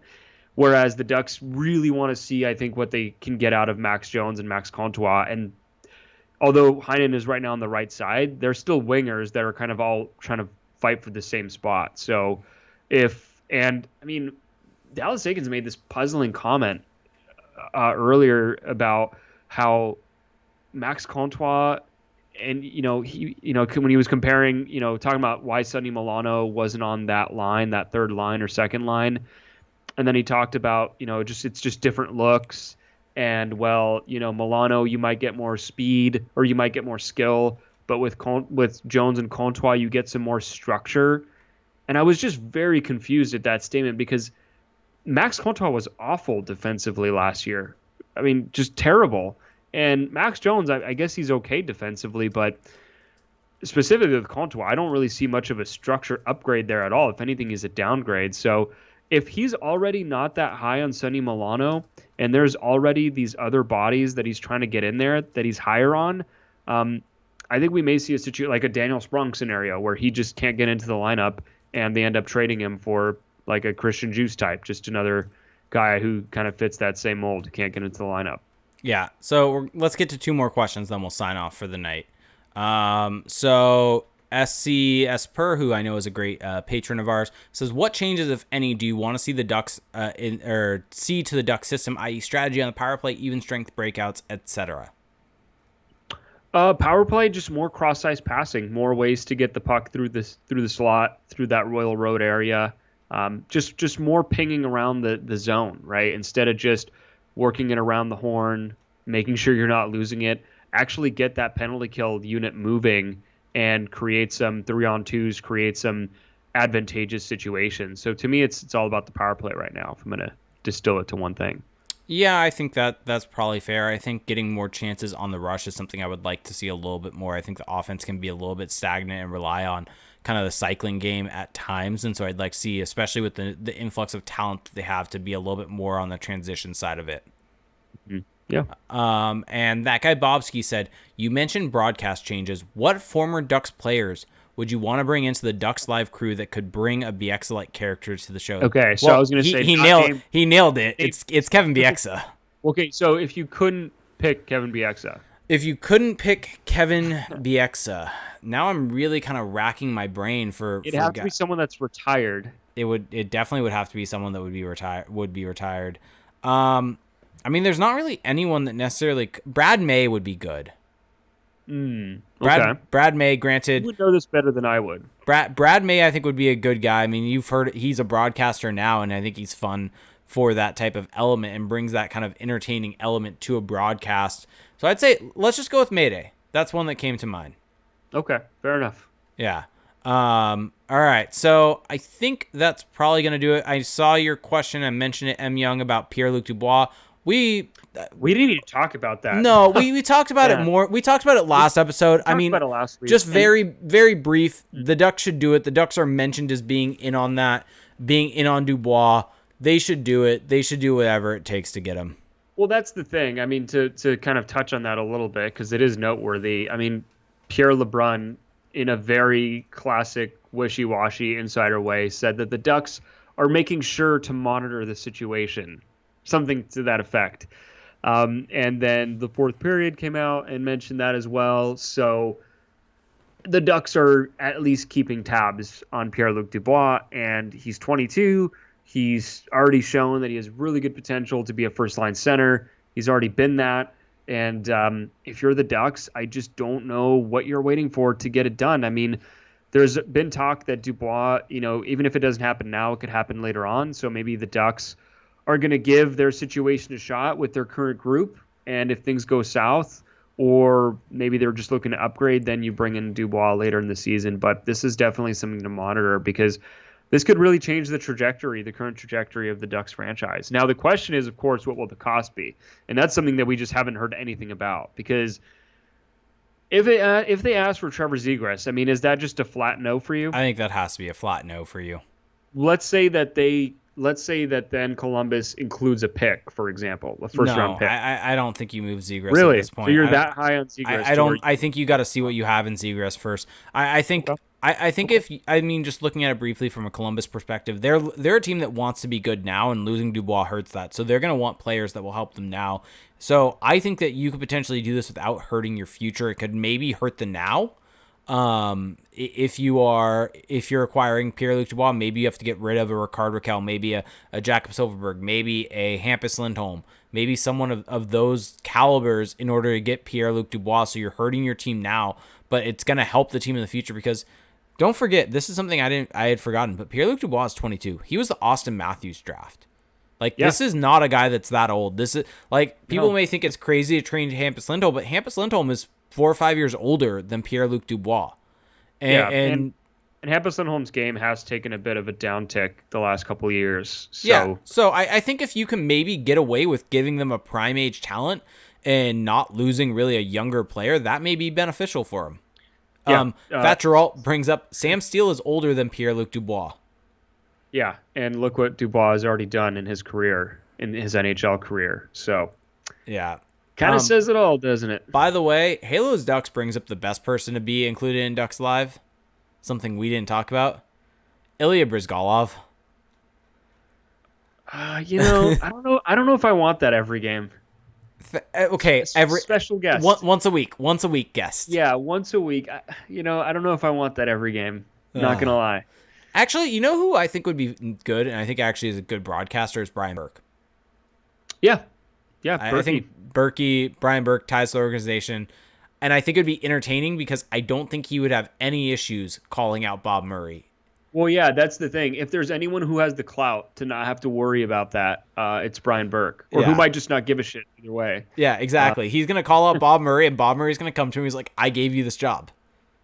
Yeah, I would actually love that. Yeah, because we might find out a bit more than we found out. Yeah. In recent years. So there we go. I think that's going to do it for us tonight, though. Okay. Well, yeah. Thanks everybody for being so engaged in our Twitch chat. That was pretty awesome. And like Jake already mentioned, if you want to join the fun, we usually go live Sunday evenings, 8 p.m. Pacific Standard Time, twitch.tv/crashthepond. Jake already went over all the perks, but you should do it. It's a lot of fun. Now, there are a few different ways to support our show. I'll just get into one of the main ones right now because this has really helped us kind of keep things going in such a, well, it's not 2020 anymore, but in what was a very difficult year, 2020, our Patreon page. So that's where you get to make a monthly pledge, a donation every month, and you actually get some perks from that while also helping the show kind of keep chugging along. So for $1 a month, our dollar tier, you get access to our patrons only Discord chat, which, has always been great, but I would say in the last couple months has kind of taken on a life of its own. It's ramped up and it is so much fun. Yeah. So during the draft specifically, and then free agency. So that would have been, God, when would that have been? October. And now in World Juniors. Yeah, people really started chiming in, getting a lot of engagement there, and it's kind of become its own thing. Sometimes Jake and I won't even be in there, and people will just, like during these World Junior games, we'll just be kind of going back and forth. And it's a great place if you're a diehard fan because everyone in there Everyone's coming in from a good place. Everyone's trying to just discuss what's going on. No one's coming in there to argue or troll or anything like that. And to be honest, on the internet these days, there are very few places like that Yeah. that exist. They're so wholesome, and so I highly recommend it. I mean, it's $1 a month, and it actually helps us out, even though it might not seem like a lot. Now you can upgrade that, and you still benefit even more. So for $5 a month, you still get access to the Discord chat, but you also get access to 2 bonus episodes. And these episodes, we get to go more into league-wide topics. So we'll talk about different teams. We'll do rankings. We'll do awards picks, different things like that. But we also get more in depth into different Ducks topics that maybe we don't have as much time to talk about on these more big picture stuff. And if you enjoy the lighter side of this show as well, some of the banter, there is quite a bit of that as well. Some of those can go completely off the rails. We've had ones where we talk about the Mandalorian That was for great. half the It was show. great. It was great. And so anyway, if any of that does sound good to you, check out patreon.com/crash the pond.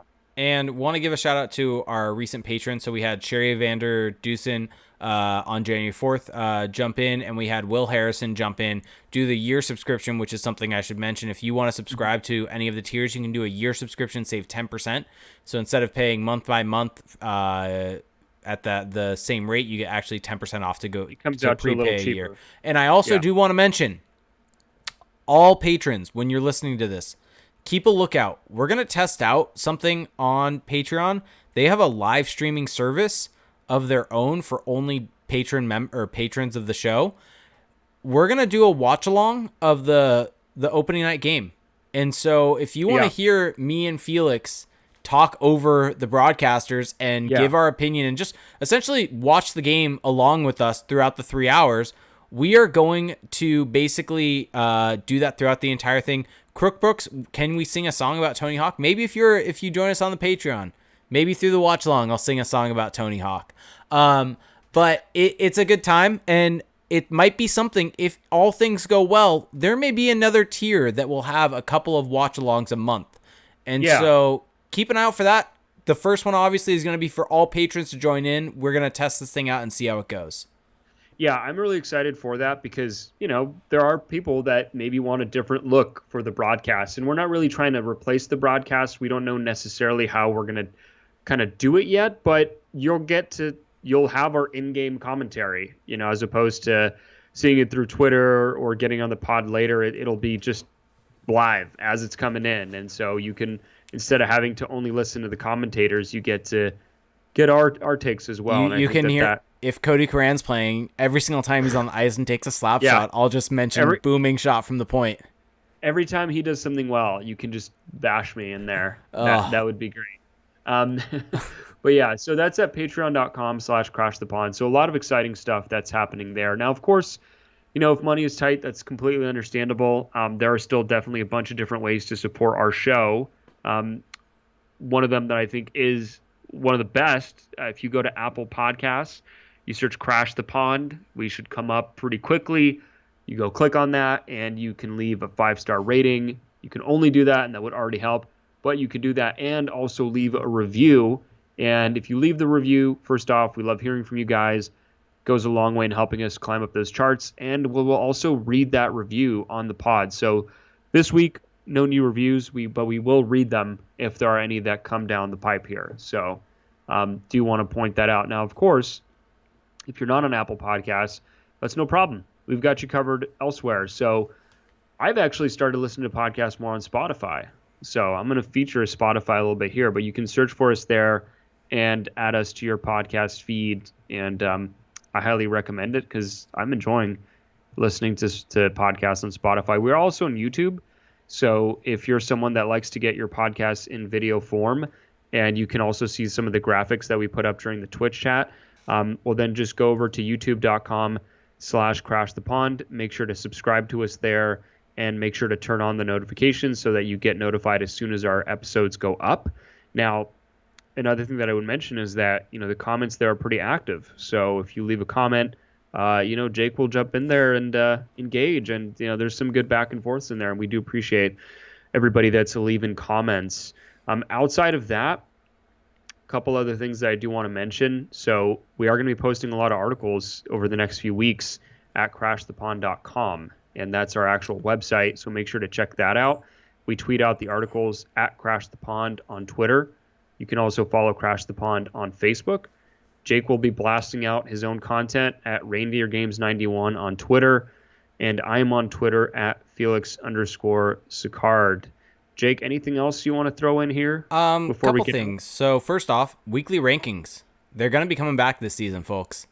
And so for those of you that don't know, this was a fun little thing that I started when we were at Anaheim Calling. Would write an article basically breaking down, putting the Ducks into tiers of stars, whether they were 5-star player, 4-star player over the past week, and ranking a random topic along with it. So if you want to see me rank something like fast food, different things like that, start throwing them my way. I'll start putting them into the log of things to go on. If you want to see incorrect takes. Very good takes. And the other thing, I'm actually going to be starting to do something really fun starting on Saturday with Tyler Tennell, who is at the Frostback in our Twitch chat right now. We're going to be doing a podcast on Fantasy Focused channel, breaking down the DFS slate, going through Monkey Knife Fight's DFS slate, talking about DraftKings, Yahoo, a lot of things like that. And I'm really, really excited for it. It's going to be a lot of fun. For those of you out there that probably know, I really enjoy playing DFS and I had a lot of fun with it. So excited to be able to talk about that more in depth. If you're a DFS player, you should go listen because Jake wins a lot of money on DFS. He doesn't really put it out there. But, I do all right. He's had some big wins. So if you're trying to make money and do it through those avenues, I would recommend that. Of course, I mean, if we're plugging away at our content here, I will have a couple articles up this week over at thefourthperiod.com. Make sure to check it out. Follow Dave Pagnotta on Twitter at the Fourth Period for some breaking news, because been put into question a bit in the last week, but turns out those questions were incorrect out. So anyway, all that being said, thanks everybody for listening to our show. I can't believe that it's finally here, that the next time we talk to you, there will be Ducks games to break down. But I'm excited for it. Hope you have a great week, and we will talk to you in just a little bit here. Have a good one. Bye.